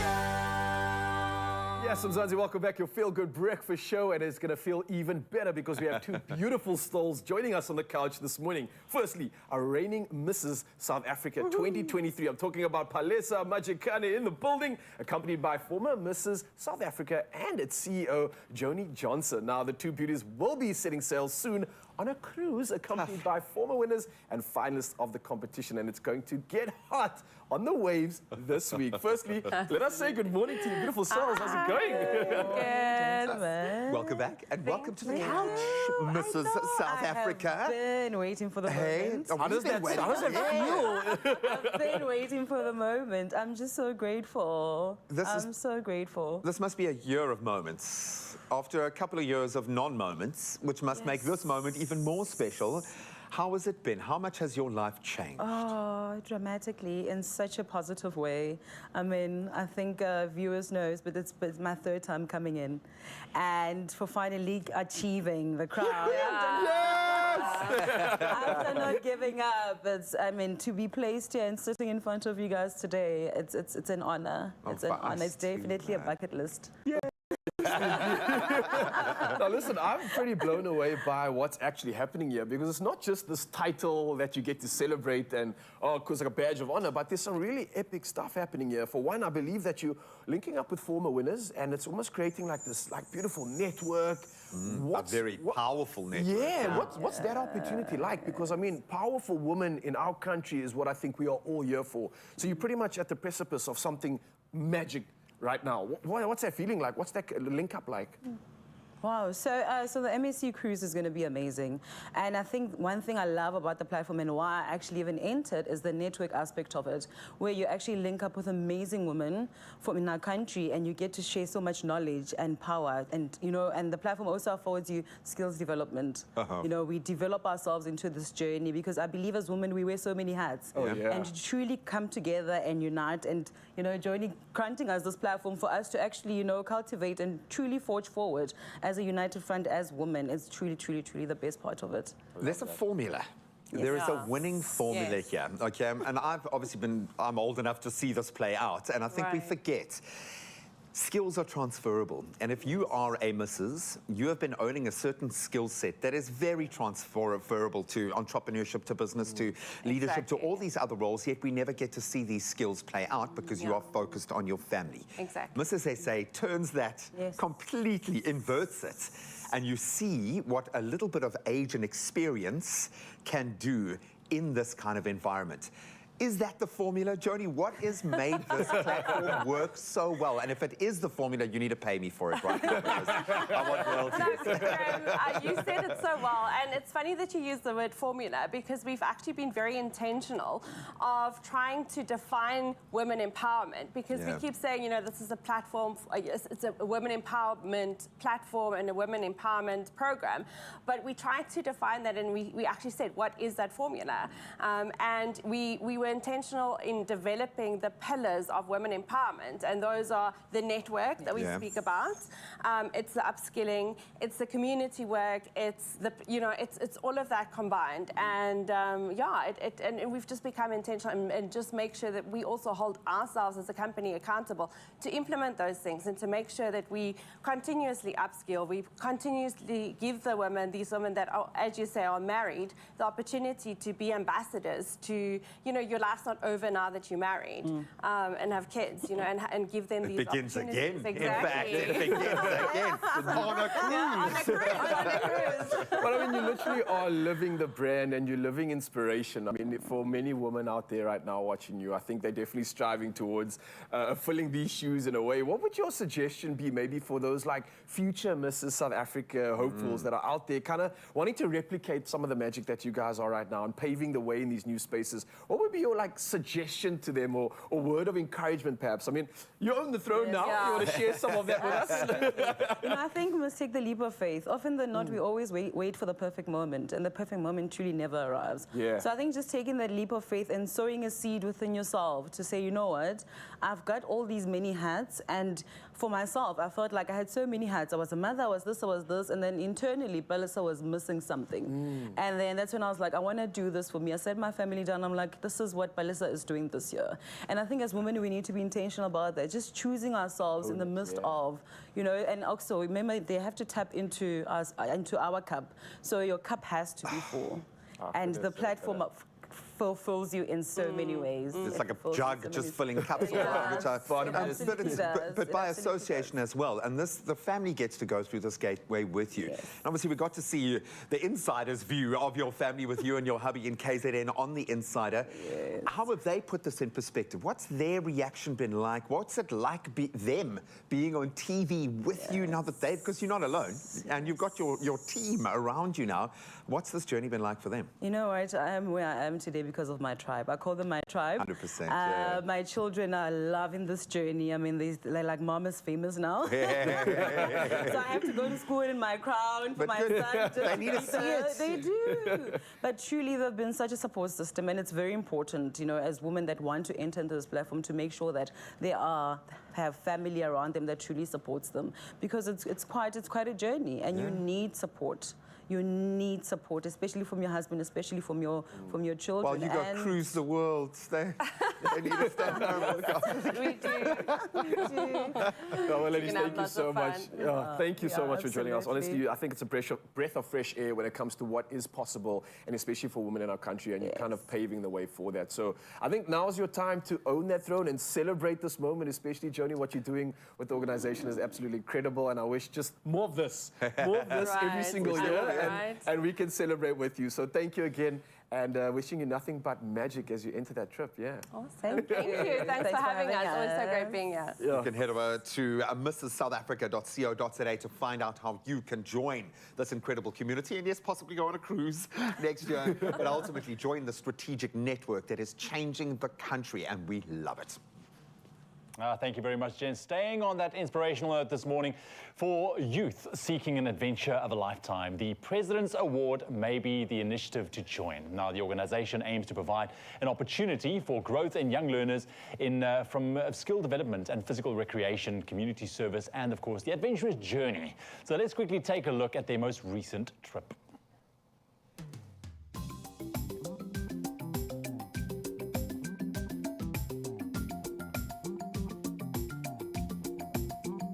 President's Award is a youth organization, which is the Duke of Edinburgh's International Award of South Africa, based in 156 countries worldwide, with over 13 million youth taking part of our program. So basically our organization focuses on holistic development of young people outside of school academics. We encourage young people to basically harness their skills, selflessness as well, to be able to take part in this program. We are a non-discriminatory program, so we focus with wherever there's young people, from kids from under-resourced backgrounds, young people who are in good schools as well. But wherever there's young people in terms of youth, that is how far we reach as well.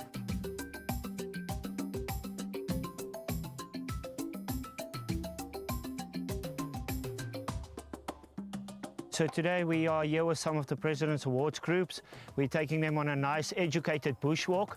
A lot of times people confuse this with just a normal hike, but due to having a nice lush South African bushveld here in the savannah by home, we're taking the learners on a nice about 12K walk, educating them about the bushveld, conservation, introducing them to some of our nice animals that we have around here.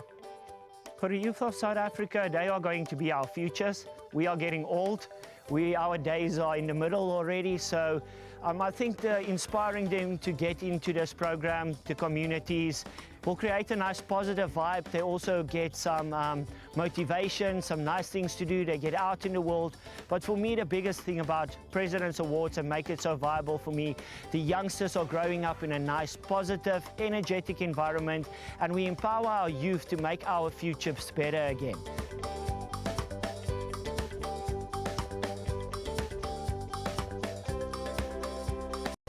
What I've learned so far in the program is that before pursuing each and every goal, you have to plan it out first, before enrolling it to other people or advertising it to other programs, which include other schools.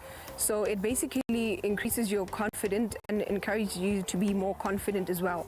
That soft, soft, soft sand, that's what purifies it. That water there is cleaner than the water that was in this bottle.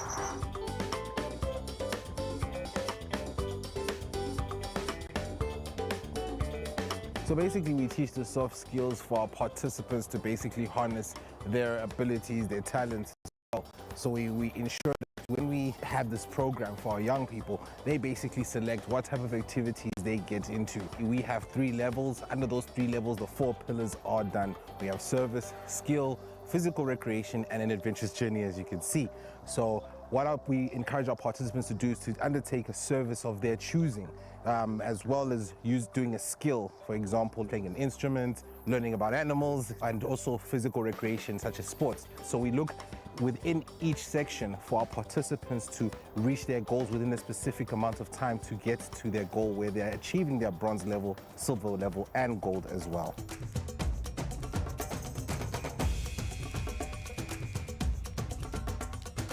Definitely, I would recommend the President's Awards to other youth because it encourages us to be disciplined and to become better versions of ourselves. The hike was both mentally and physically challenging. It required discipline and mental fortitude. My favorite part of the hike was seeing different animals and learning more about them. For me, I'd say the hike was a bit tricky because it was long. At some point, I thought about giving up, but you know what? I'm here. I completed my hike. The hike was a success. Definitely a good experience for the young people. Going the way forward would be that the young people would be excelling from bronze level, going straight to silver, and hopefully eventually in time goes gold level. If anybody would like to, you're most welcome to donate, and also a young person to be a part of our program as we also initiate the hashtag World Ready for the Young People.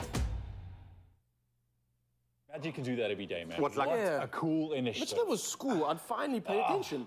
Think of the love, the emotional connection to the land. Everything about that just works. Was a bit of a dirty trick having the braai at the end, and I'm starving, man. I know, man. But absolutely beautiful. What a way to bring together bright young minds eager to learn and to grow their confidence and their skills and build that tribe around them. Absolutely love that, man. Absolutely. Now, if you're a learner and if you're keen on joining the initiative, you can visit www.thepresidentsaward.co.za for more information. Go ahead. We'll see you soon.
Join the bank that's best for your loan.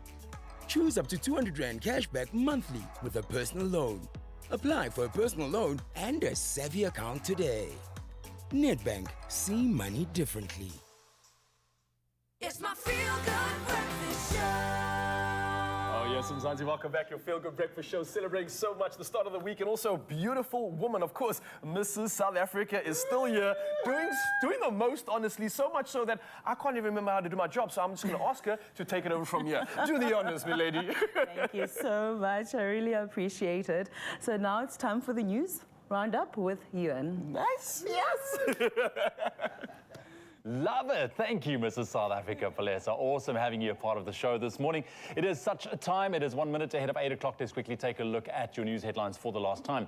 Starting off with your national news this morning, the Department of Justice and Constitutional Development will be installing at least 80 generators in courtrooms. This is to ensure that the country's courtroom proceedings are not limited by load shedding. Justice Ministry spokesperson Crispin Piri said the department had also embarked on a pilot program to install inverters and solar power at various service points. Piri said uninterrupted power supply systems were provided to all server rooms in all superior courts to prevent data loss and ensure business continuity. Then the financial regulator, Prudential Authority, which falls under the National Treasury, says it's extremely concerned about the allegations made against some South African banks. This after an international news network documentary implicated Standard Bank, Absa and Sasfin for helping gold smuggling gangs. The documentary alleges that the gangs launder millions of dollars in exchange for bribes. Prudential authorities said it was looking into these allegations and it made progress regarding anti-money laundering legislation. Then making international news headlines this morning, Tunisia has introduced strict water rationing in the face of a prolonged drought that has severely depleted the country's main reservoirs. The use of potable water on the agricultural land is banned until the end of September, a move which the Farmers Union says will result in a disastrous harvest. Residents say that drinking water has been cut overnight in parts of the capital, Tunis, and in other cities in a bid to limit water consumption. Water levels in Tunisia's main dams have fallen to just 16% of maximum capacity. And Britain has joined the Asia-Pacific trade bloc in what is billed as its most important trade deal since leaving the European Union some 3 years ago. The other countries that are part of the agreement include Australia, Brunei, Canada, Chile, Japan, Malaysia, Mexico, Peru, Singapore and Vietnam. The British Prime Minister Rishi Sunak welcomed the agreement and said it places the United Kingdom in the middle of a dynamic and growing group of economies in the Pacific region. And ending off this morning with a story, this morning we're actually chatting about matters relating to April Fool's jokes and pranks. We shared some of our own as well. Well, a not so funny one was played on Canadian filmmaker Sarah Polley by none other than her 11-year-old child. Now, this is as a letter turned up on Saturday morning reading, "We say this to you with the deepest regret. The Oscar that was awarded to you was a mistake." Polley won the Best Adapted Screenplay for Women's Talking last month, and the letter requested her to, and I quote, "mail it back to California." But anyways, I'm sure she had a shock of her life and relief when she found out that was, in fact, an April Fool's joke. But on the other hand, there has been stories which sounded like April Fool's jokes, but were in fact actually true. For instance, that a mystery virus was affecting black bears in the United States, making them friendlier than usual towards humans. In one case, a young bear seemed totally comfortable around people enjoying an apple on their back patio. Unfortunately, though, if untreated, the rare condition can be deadly, so it would really appear that April Fool pranksters should tread very carefully out there. Love it. And then that's where we leave your news headlines for this Monday morning. Right now, let's quickly take a last look at your sports.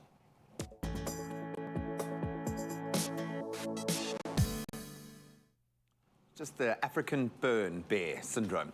We love that. Let's start on a very positive note from a cricketing perspective for the Proteas. Aiden Markram scoring his maiden ODI century whilst his son Magala took his 5-wicket haul in ODIs. As South Africa beat the Netherlands by a healthy 146 runs in that second ODI to now secure that 2-0 series win. So Markram slamming his way to a brilliant 175 off just 126 balls. Incredible. And he shared in a 199-run partnership with David Miller. Getting so close again to that century, smashed 91 to power the Proteas to a mammoth 370 for 8. And the Dutch were dismissed for 224 as Magada registered some incredible figures, 5 for 43. So as things stand, South Africa will qualify for the World Cup automatically, thankfully. Ireland, however, they must beat Bangladesh 3-0 in May if they're going to take that last qualification spot. On the other end of that spectrum, we turn to football now, and Mamelodi Sundowns, they've done it again. They were crowned league champions for the 6th time in a row and for the 16th time overall. That is incredible. That was after SuperSport and Chipper played out to a 1-1 draw yesterday. So that result means that Sundowns can no longer be caught at the top of the table, as just 7 games are still remaining, and they are 19 points ahead of their nearest challengers in the form of Orlando Pirates. And in fact, this is the earliest that they've ever won the title and can now amass a record-breaking 77 points if they win their remaining games, and I would say put some money on that. Then you might have thought a few April Fool's jokes playing out in the Premier League this weekend, looking at these results. Some incredible performances. Man City absolutely thrashing Liverpool 4-1 on Saturday, but they do still remain 8 points adrift of Arsenal at the top of the Premier League table. That was after Gabriel Jesus scored twice in the Gunners' 4-1 demolition of Leeds. So still have a game in hand on Arsenal, though, and the two will meet in a potential title decider at the Etihad later this month. Then Aston Villa, they're making a late push for Europe as their superb form under Unai Emery continued with a 2-0 win over Chelsea. What a scalp. And then speaking of which, Newcastle's showing their incredible form.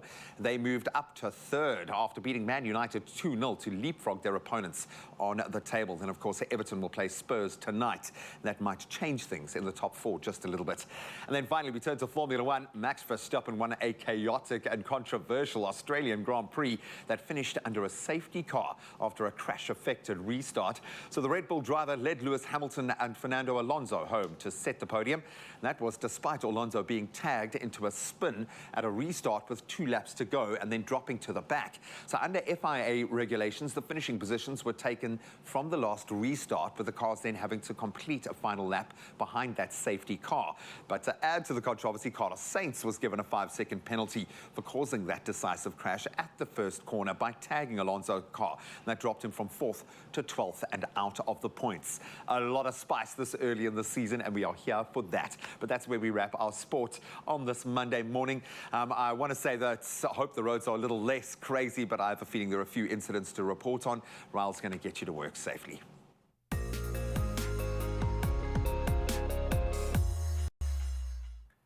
Yeah, that's right, G. Reporting on the roads this morning. And for anybody heading out, please do stay safe. But to be more specific, here are some headlines that are making the waves this morning. Now, starting off in the Cape Town area, if you are in Athlone specifically, there's a stationary vehicle on the N2 inbound, and this after Jake's Havel Drive. Now, the left lane is blocked, so please do approach this area with caution. And from Cape Town, we head over to KZN, and in the Mshlanga area, there's been an accident and heavy congestion on the N2 southbound, and this after the ramp to Mshlanga. So please, if you're in the area, approach this very carefully and plan accordingly. Over in Johannesburg, Germiston, there's been a multi-vehicle pileup on the N12 east at Kraft Road. Now, there are 3 lanes that are closed. So again, if you are in the area, approach this with caution. And if you need to pass through, it would be best possibly to use an alternative route. And for anybody else heading out on the roads, please buckle up, stay safe, and plan accordingly. From now, though, it's time to head from the road to the sky and see what's happening the latest when it comes to weather.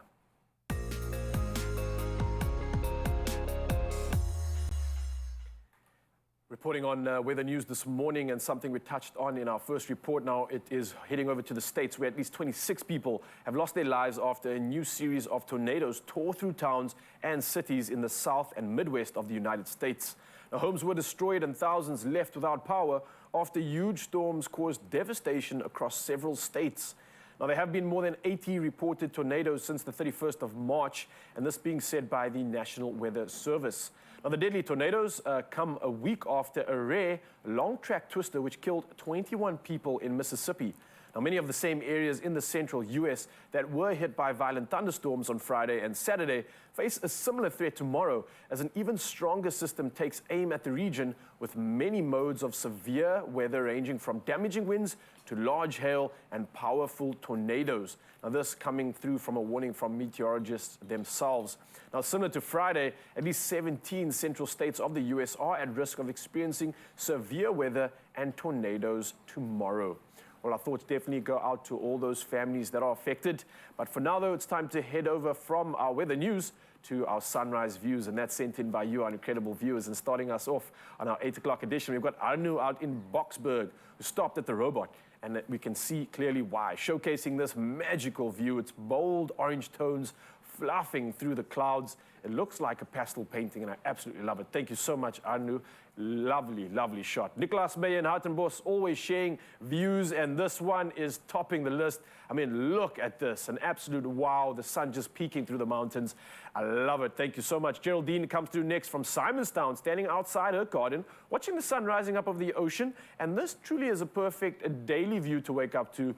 Jealousy, to say the least, but I'm absolutely loving the fact that you could share this one. And then, of course, a regular, Louise G. Cherry, enjoying a hot cuppa. And this one is coffee in the morning garden. And it is a view that is absolutely worth sharing. We love it. I can't thank you enough for this. And what a view to have breakfast with you, beauty. Zanzi, thank you for topping it off this morning. Those shots were incredible. Keep sending them through to 063-408-8863, because we'd love seeing how you wake up wherever you are in the country. And speaking of, let's take our last look at temperatures across the country, starting off in Polokwane. Today starting at 14 up to a high of 27 with some rain. Mbombela, much the same with the rain, 17 up to 29 degrees. Pretoria carrying on with the wet conditions from 14 up to 25, and Johannesburg much the same. Thunder and lightning also expected from 12 up to 23 degrees Celsius. Moving over to Mahikeng now. The day starts at a low of 12 up to 27 degrees. Klerksdorp sees the day starting at 11 up to 26 with lots of rainfall coming through. Kimberley much the same, not too much rainfall, 9 up to 28 degrees. And Bloemfontein, rain and thunder from 7 in being your low up to a high of 25 degrees. Around the coast now and moving over to Richards Bay, more specifically, 20 is your low up to a high of 24 degrees. In Pietermaritzburg, 14 is your low up to a high of 30 with some rain coming through. Much the same for Durban, 19 up to 29 degrees. And Mthatha, the rain continues from 11 up to a high of 27 degrees Celsius. Carrying on around the coast now, moving over to East London, where the day starts at 16 up to 24 with lots of rain expected. Much the same for Cradock, 8 up to 25 with the rainfall coming through. The same for GQ Gqeberha from 15 up to 24 degrees. Rainfall continues, and much the same for George from 12 up to a high of 21 degrees with lots of rain coming through. And let's hope it lands in those catchment areas. Carrying on around the coast now to the Mother City, 14 is 0 up to high of 21 with rain expected. Worcester sees the day starting at 10 up to 25. Sutherland, a chillier start at 6 up to a high of 19 degrees. And Uppington, bringing some sunshine from 10 degrees all the way up to 29 degrees Celsius. Again, Mzansi, keep sending those incredible sunrise pictures in. We'd love to see you next up, and that's this morning, for some more of those shots, and we'll carry it on throughout the week. And for that, we're going to carry on with the rest of the magic on this show. Yep, we're going to have a little money matters conversation in just a moment. Discussing renting versus buying should be an interesting one. Then Chef Clem has just stepped in looking all kinds of sexy. You don't have your buddy glasses yet? No. Which no, we'll get for you. What's the deal, yo? What's the deal? Talking money matters, I've got some amazing deals from Woolies that's going to save you on the wallet, but also feed the belly to keep you happy this Easter. You had me at the riblets, okay? Everyone has just gone and touched these riblets because they look amazing. They shall be eaten today. Now, we've got some amazing deals building up to Easter. Stick around for that. So good looking. This is nothing. This is just who we are. Go! Alfredo! Vai. O Alfredo. We date Italian. So, Florence. We drive Italian. Living la dolce vita. And now you can see. That's what it is. Gahle gahle. We're Italian. Perfect. That's why I was pizza. I'm Italiano. And we always eat Italian. Every day. Fetis and mornings. Bravo to you.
It's my feel-good breakfast show.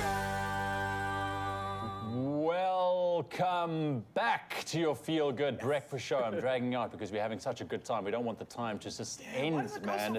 Everything just rushes. Why? Can we just take a pause for a second? But listen, it's lovely to hang out with you this morning. It really is.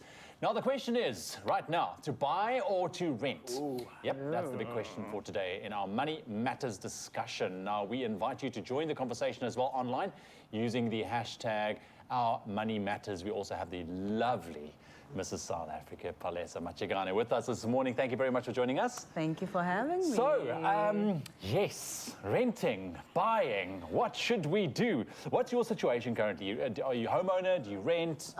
So obviously growing up in varsity into my first, job, I was renting. Yeah. And then you grow up and you realize there's power in investing. So I started investing in property. Nice. So it's something that my mother does. She taught me at a very young age to always invest. So definitely buying.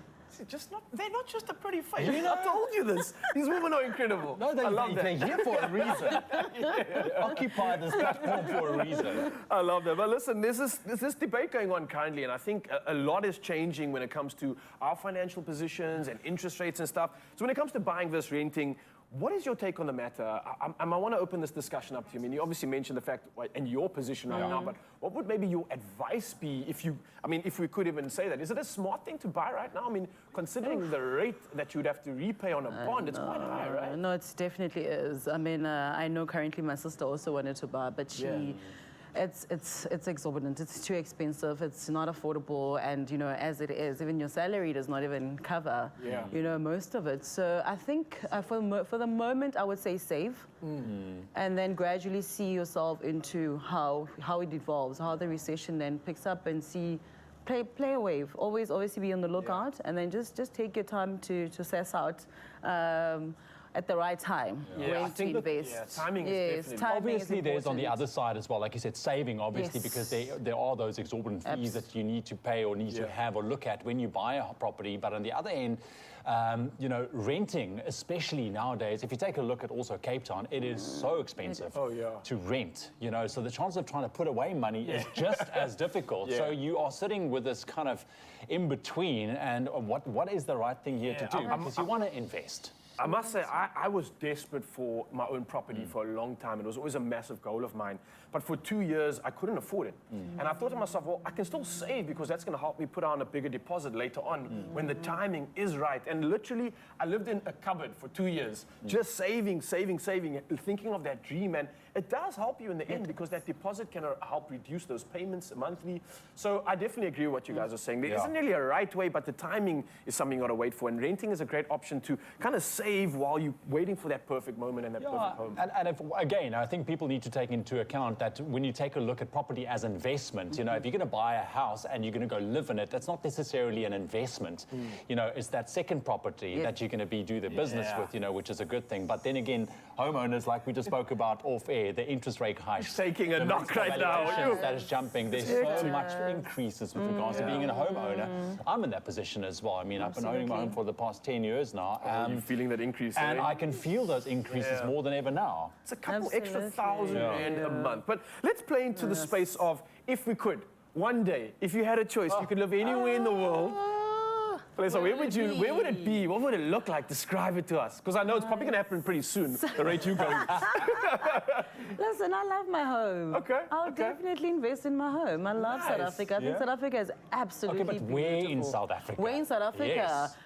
Definitely Johannesburg. Really? I am truly happy with... No, definitely it has to be Johannesburg. Okay. I think Cape Town is quite expensive. Okay. But if there was no issues. There was no issues financially.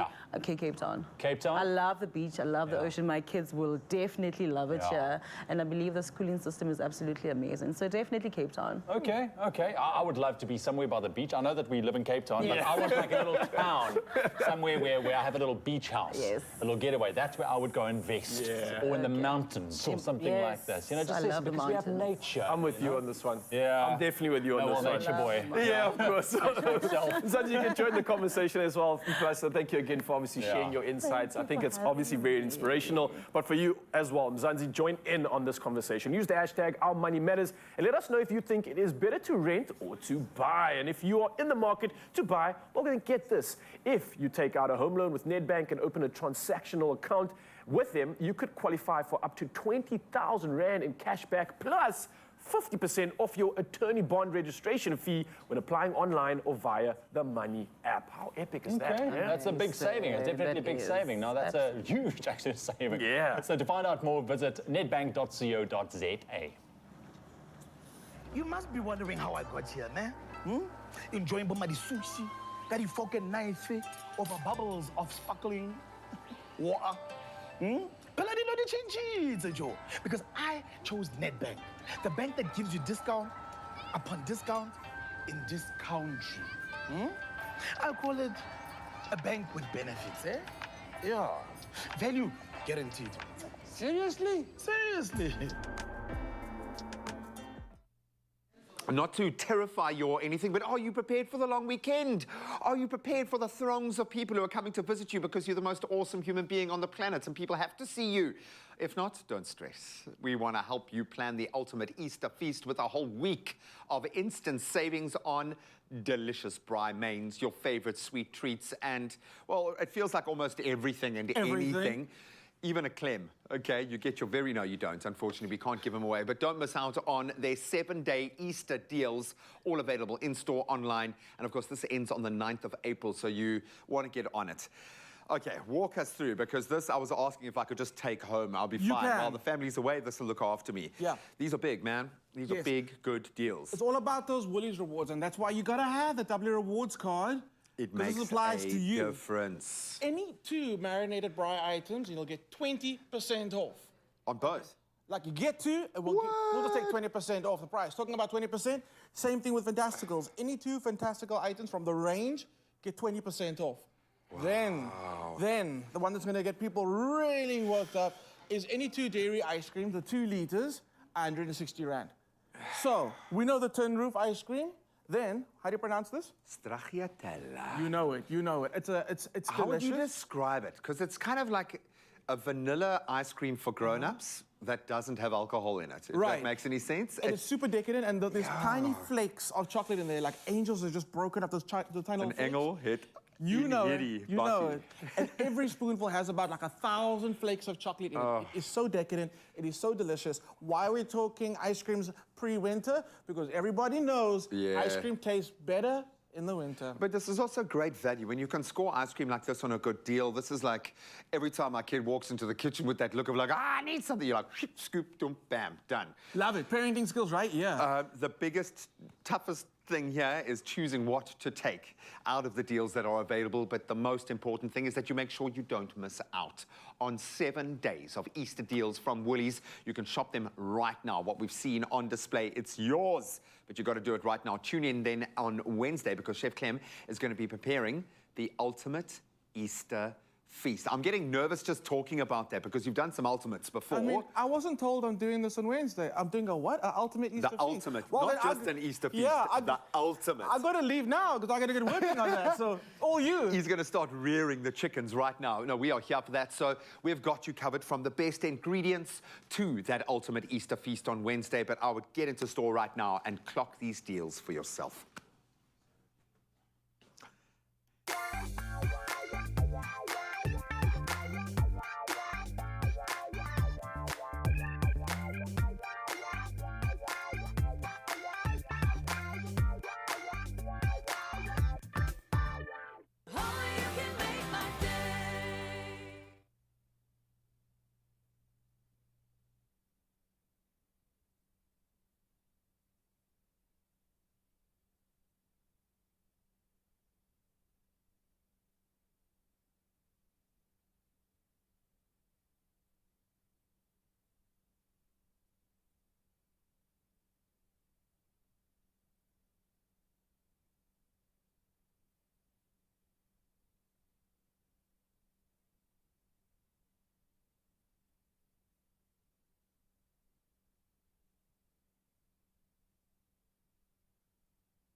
It's my feel-good breakfast show. Welcome back, you beauties. Thank you so much for keeping it locked. It's been a wonderful show. We've got Jethro Tate about to perform one of the classics from Buddy Holly. Stick around for that. But right now, let's focus on someone who probably doesn't get the limelight that she deserves, or maybe she is right now. I'm talking about a foundation phase TikTok teacher sensation known as Robin Boertes. She's encouraging her students to dance and sing their way to success by helping them to unlock their 100% in the classroom. This must have got you excited, bro. I wish that I had someone like this in my life. Yeah. Well, listen, in the videos, they are absolutely going viral online. The dynamic teacher can be seen leading her classes in song and dance. Now, it is infectious to say the least, and definitely a classroom we wish, as you can tell, we were a part of in our youth. Well, let's take a look so you can see what I'm talking about.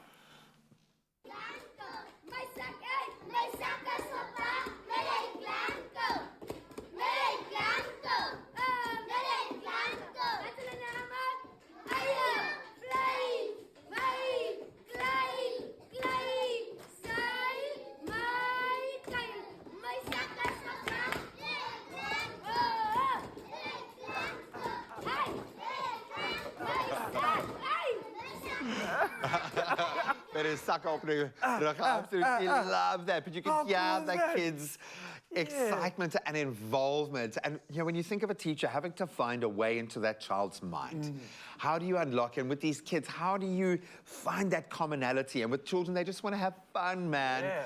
Imagine how much they are learning without even knowing about it through that process. Look, and imagine how excited they must be to actually want to go to class and want to do this and not miss out on that opportunity. And I think for teachers especially, it's such a cool way to see them speaking the kids' language. Like you said, we're talking love, we're talking dance, talking celebration. I mean, look at this. This is just infectious to say the least. I would go back to school. She's also, look, to her credit, she's got the moves and the vibe and the timing. So I think there are a lot of teachers out there, like if I was a teacher, I'd be looking at this going, I'm sorry, I would love to try this with my class, but I can't sing, I can't. And she always looks on point, so she's becoming a bit of a fashion icon in that space as well. She does the most, and imagine what it means to those kids to see her showing up every day, 100%. putting her best foot forward, literally, every single day. And this is what is essentially what's going to bring out the best in these kids, because finally they're getting the stimulation that they need. It's ticking the boxes, it's making them enjoy being there, and this is what's going to bring out the best in them. It's as simple as that, man. Yeah, and it works both ways. There is confidence in this. If you are sitting right now just scratching your head over why TikTok is, this could be why, okay? There are some redeemable traits here. Now, there are ways that we can connect with children, and I think that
socials. My absolute favorite is the at Golden Cloud SA vanilla cake mix to make blueberry and strawberry cupcakes. Let the hunt begin. Oh, buddy, you've got us inspired. First of all, how are you, Sibamandla? I'm all right. I'm really excited this morning. And how's everybody there, guys? Oh, we're all good, man. All the better for connecting with you this morning because we want you to win. And there is some big money on this wheel still, my friend. Some big, big money. So what you're going to need to do, as easy as it is just tell me when to spin, and I'll give it a nice robust spin. But of course, 1, 2 numbers have been taken out. So we've seen 4 and 5 are off the cards, which means if the arrow lands here, you'll get yourself an amazing Beacon and Golden Cloud hamper, which ain't bad, but then the money is somewhere here. So start that laser-like focus in your mind. Start willing that money towards yourself. And then, my friend, you've just got to tell me when to spin the wheel. So over to you, brother. When do you want me to spin? Spin. Right, I didn't go too hard. I didn't go too soft. So far, we've had some really lucky winners this morning. Oh, buddy, it's landed, it looks like, on the number 5, which has gone already, which means you don't go home empty-handed. You've won yourself a Beacon and Golden Cloud hamper. That is amazing. There's some real goodies in there. Oh, thank you for sounding so excited, my friend. I can tell that you're a home baker because that really does make you happy. Enter again, my friend. There are still opportunities to win. But I got to ask, my buddy, what are your plans for the long weekend? What are you going to be getting up to? I haven't planned anything yet, except, because I'm still working, so I'm still working at home as well, so I haven't planned anything. Well, buddy, you've got some extra treats now to work around. You've got the Beacon Mallows coming your way. What's your favorite Easter treat? What out of those products that you're going to get are you going to eat first, do you think? Sorry, can you please repeat the question? Oh, I was going to say, out of the Easter treats that you're getting, do you have an absolute favorite?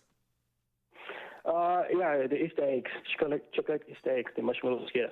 Well, you're going to have a ton coming your way, my friend, and some Golden Cloud products to help you bake those cupcakes that you love. Have an amazing and blessed time over the long weekend, my friend, and congratulations. Thank you, guys. Thank you. Sibamandla, our winner today, winning himself a Golden Cloud and Beacon hamper. And you guys really have to take this on board now. Wednesday is our last day of the Golden Cloud and Beacon Mallows Easter Spin and Win competition to stand a chance of being one of the 3 final viewers to get the opportunity to spin for up to 10,000 Rand. That's what's still available. You need to spot the Easter Bunny combo, which we've hidden in studio throughout today's show. I haven't been able to find it yet, but you've got to simply reply to the competition post on our Facebook, Twitter, and Instagram pages and tell us where the Easter Bunny combo is hidden right now. Don't forget to include that hashtag, Let the Hunt Begin. Entries close at 9 a.m. tomorrow, so you don't have a lot of time. Get on it right now, but you can find all the T's and C's on expressoshow.com. Good luck. There's no sweeter way to enjoy Easter than with homemade treats.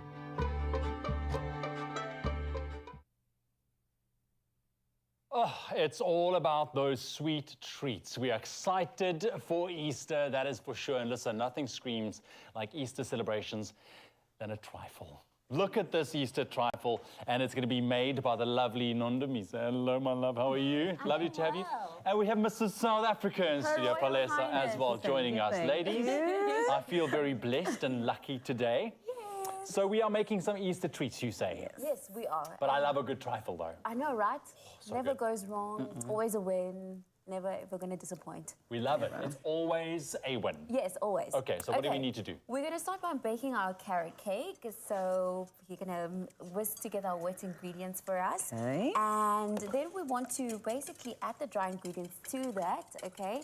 We transfer that into a greased pan. Okay, so that is that just the Golden Cloud carrot cake and icing mix? Yes, just like that? Just like that. It's okay. easy peasy, nothing to it. Really, that's why we use the Golden Cloud cake mix because it makes things simpler for us. Makes it simpler. I mean, the Golden Cloud cake mixes, I mean, they're not only the best option for flop-proof bakes, but, you know, it would be in my case, I suppose, but they are super easy to make as well. All you need to do is add the eggs, like we've shown you the oil and water, or even milk. And then it'll take 30 minutes. And then you have a delicious moist carrot cake. Yes. Oh, I like that, moist. And people hate that word. It's a very polarizing word. I know, it but is. when it comes to cake, it's always a good thing to have it moist. You've got to throw it in there. Yeah. Of course, also known for delivering the softest, fluffiest bakes. Golden Cloud will help you to get those homemade treats perfectly baked this coming Easter. Now, Beacon Treats offers a wide range of products, including chocolate bars, Easter eggs, boxed chocolates, and more. Now, to get your hands on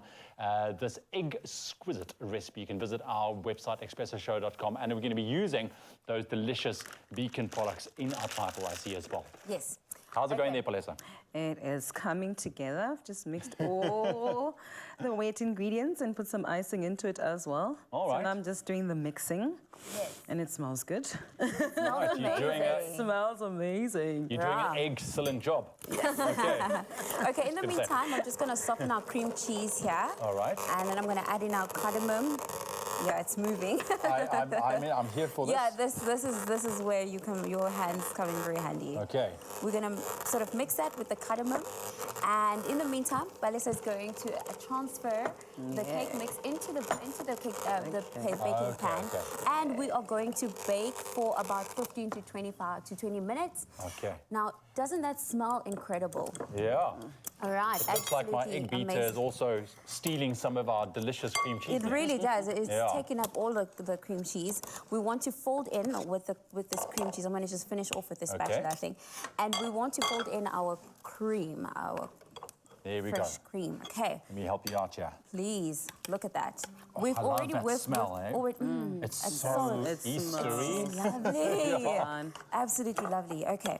Now we mix that. I'm going to use the mixer. We're going to use the mixer. Are we going to use the mixer? Yeah. All right. Let's try. Let's operate some machinery here. Let's try again. Okay. Okay. Come, buddy. Thank you. Good. Okay. Are you happy? Yes, I'm very happy. You've done a great job. And we're going to bake that. Now, can you please slice this cake into cubes for me, please? Okay, well, yeah. Okay. So our cake is obviously now ready made and baked. Yes. And what you want is to make sure that it's cool before you start layering your truffle, because you don't want your warm cake to melt your cream cheese. Do you know what I mean? Absolutely. But look how fluffy that sponge is. Oh, I'm telling you. Right? Just cutting through. It's so soft, so soft. easy, Okay. moist. How's that looking? That is looking wonderful. Okay, should I stop? You can stop. Okay, wait, hang on. This is dangerous. Okay. Sorry, I'm just playing around here now. You're really playing around. But look, I'm getting there. There we go. Okay. Are you happy? Very happy. Fantastic. Okay, now the exciting part is to assemble our truffle. Okay. This is the nice thing about a trifle. Just, ingredients. Right. Just go. And all the ingredients are so yummy. Is there a correct way? I know that I say just kind of throw it in there, but is there, when it comes to trifle, the layers? Do you have to start with layering? No, I mean, I think you have to start with the cake. I think that's a great idea. But remember, did you watch Friends? Yeah. There was an episode where, remember, Rachel added beef. She added I remember beef. that. So you don't want to add beef to your truffle. No, please do not add beef to a trifle. Do not. We're going to add in our custard. So you want to just add in half of your ingredients, because obviously we want to do two layers. So you can really go crazy with the layers, man. You can go and add in as many layers as you want. Can you guys please help me by opening these already? Oh, yummy. Ooh, some vegan mallows. Very indulgent, isn't it? Very. Okay, I'll tell you what. Very I'm going to open this one and put it down there, and I'm going to give you this one because I'm going to eat this one. You're going to eat that one? Couldn't resist. Okay. Do you break it? Okay, how many do you need? We're going to break it. Okay. You can open all of them, right? Look at that. Fantastic. That's a yellow one. I like it. Okay, then we're going to add in our caramel. Do we throw it in there? You can throw it in. You can add it in already. Although, let me add our caramel as well. We add in our caramel. There we go. Oh, that's so yummy. And this is such a great thing to do with your kids as well. For those who have kids, right? It's so much fun, and it's very forgiving. It's not like strict. Absolutely. So like most bakes would be very strict. Because definitely something nice to do with the kiddos. if you've got any ingredients left before putting this together, then, you know, lucky you. Yeah. Because my kids will be digging in all the time. Okay. Okay. I think, okay, we're going to add some nuts there. Okay.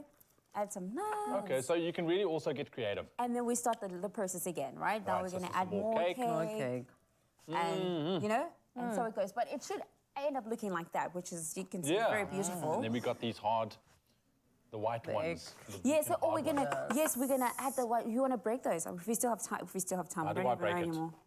I can smash it. Smash. Smash it. Smash it. Smash it. There we go. Ooh. There we go.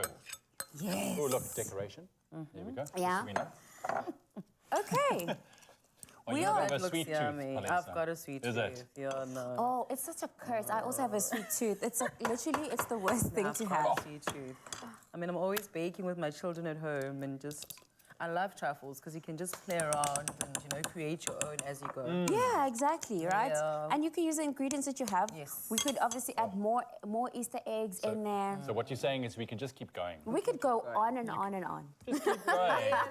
Yeah, Palesa, thank you very much for joining us. Thank You did a you for wonderful job. Lalomisa, thank you very much. Good to see you again as well. This looks delicious. Definitely something that you can keep in mind in your little Easter recipe book for this weekend. ExpressoShow.com, that is where you can find the entire recipe with all the layers.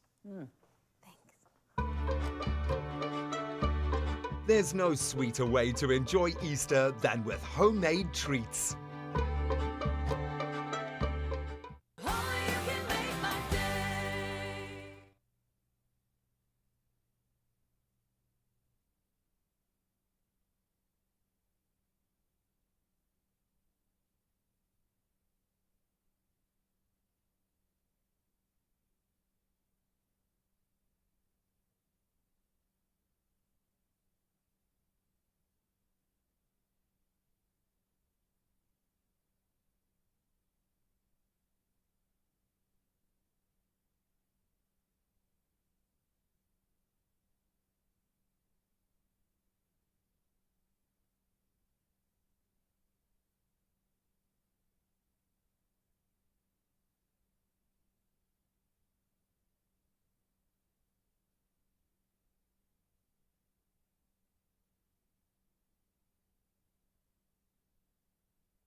It's my feel-good breakfast show.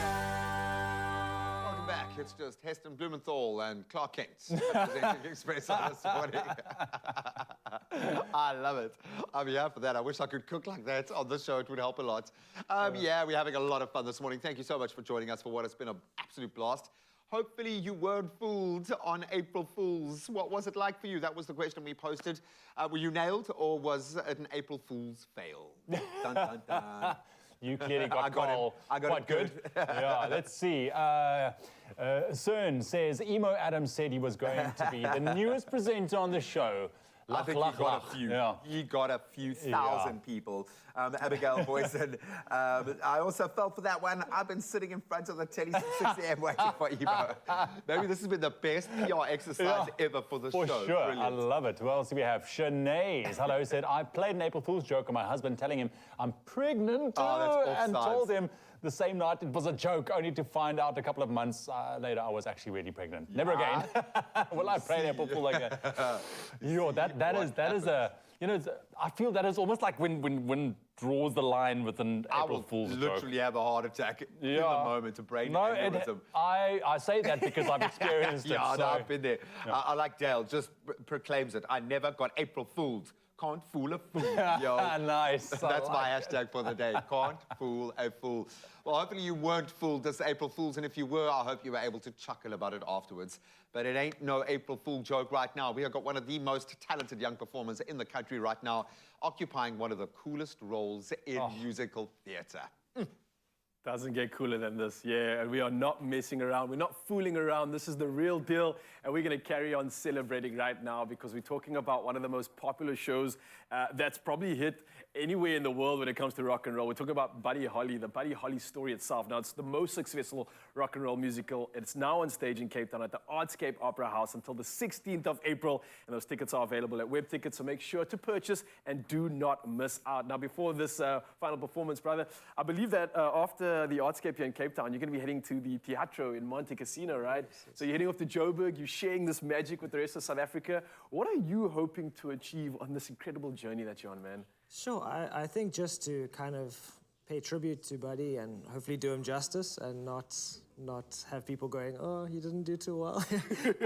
For me personally, but I mean, everyone in the show is so incredible. So, oh, man. Like, I'm sure everyone's going to enjoy it. And as long as people are having fun, that's what we're here to do. Well, if these performances are anything to go by, then we're definitely going to enjoy it, and you are as well. Mzansi, and if you want one more little teaser to get you hyped up for this, then this is your moment. Right now, he's going to be performing That'll Be the Day by Buddy Holly and the Crickets, and this is Jethro Tate. Take it away, brother. Thank you. Well, that'll be the day when you say goodbye. Yes, that'll be the day when you make me cry. You say you're gonna leave, you know it's a lie, 'cause that'll be the day when I die. Well, you give me all your loving and your turtle doving, all your hugs and kisses and your money too. Well, you know you love me, baby. Still, you tell me maybe that someday, well, I'll be through. Well, that'll be the day when you say goodbye. Yes, that'll be the day when you make me cry. You say you're gonna leave, you know it's a lie, 'cause that'll be the day when I die.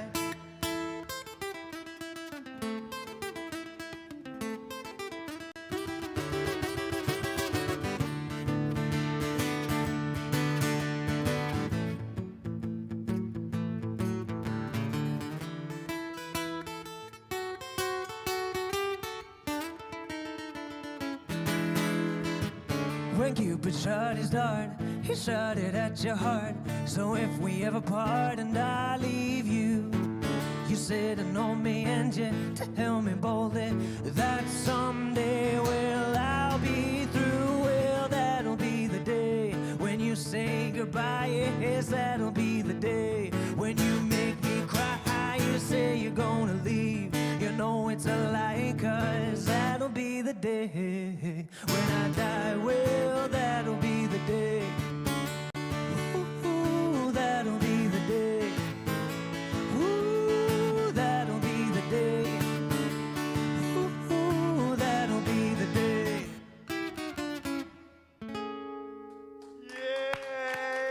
That will be the day. Baby. And that day goes up until the 16th of April at the Artscape.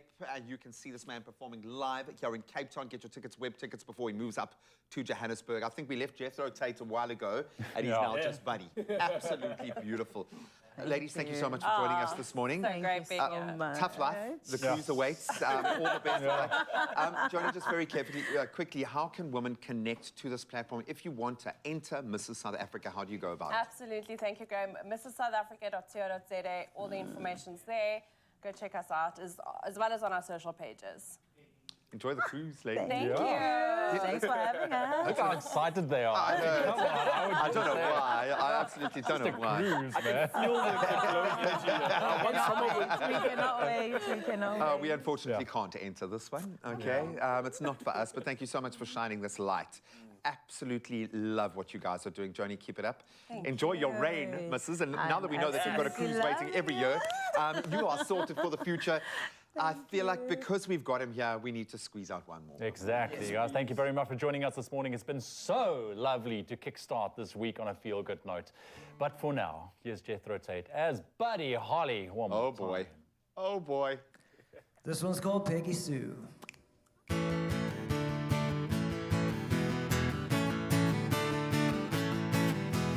If you knew Peggy Sue, then you'd know why I feel blue about Peggy. My Peggy Sue. Oh, well, I love you, girl. Yes, I love you, Peggy Sue. Peggy Sue, Peggy Sue. Oh, how my heart yearns for you. Oh, Peggy, my Peggy Sue. Oh, well, I love you, girl. Yes, I love you, Peggy Sue.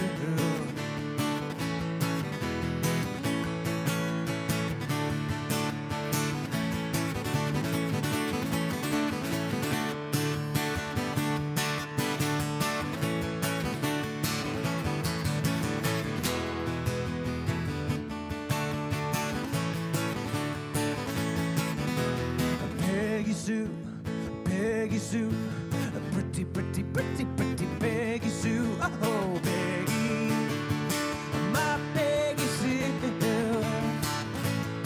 Oh, well, I love you, girl, and I need you, Peggy Sue. I love you, Peggy Sue, with a love so rare and true. Oh, Peggy, my Peggy Sue. Well, I love you, girl, and I want you, Peggy Sue. Oh, well, I love you, girl, and I want you. Better food choices never tasted so good, nor were they ever so easy as the range of healthy living options. Made with love by Clover. Another feel-good production.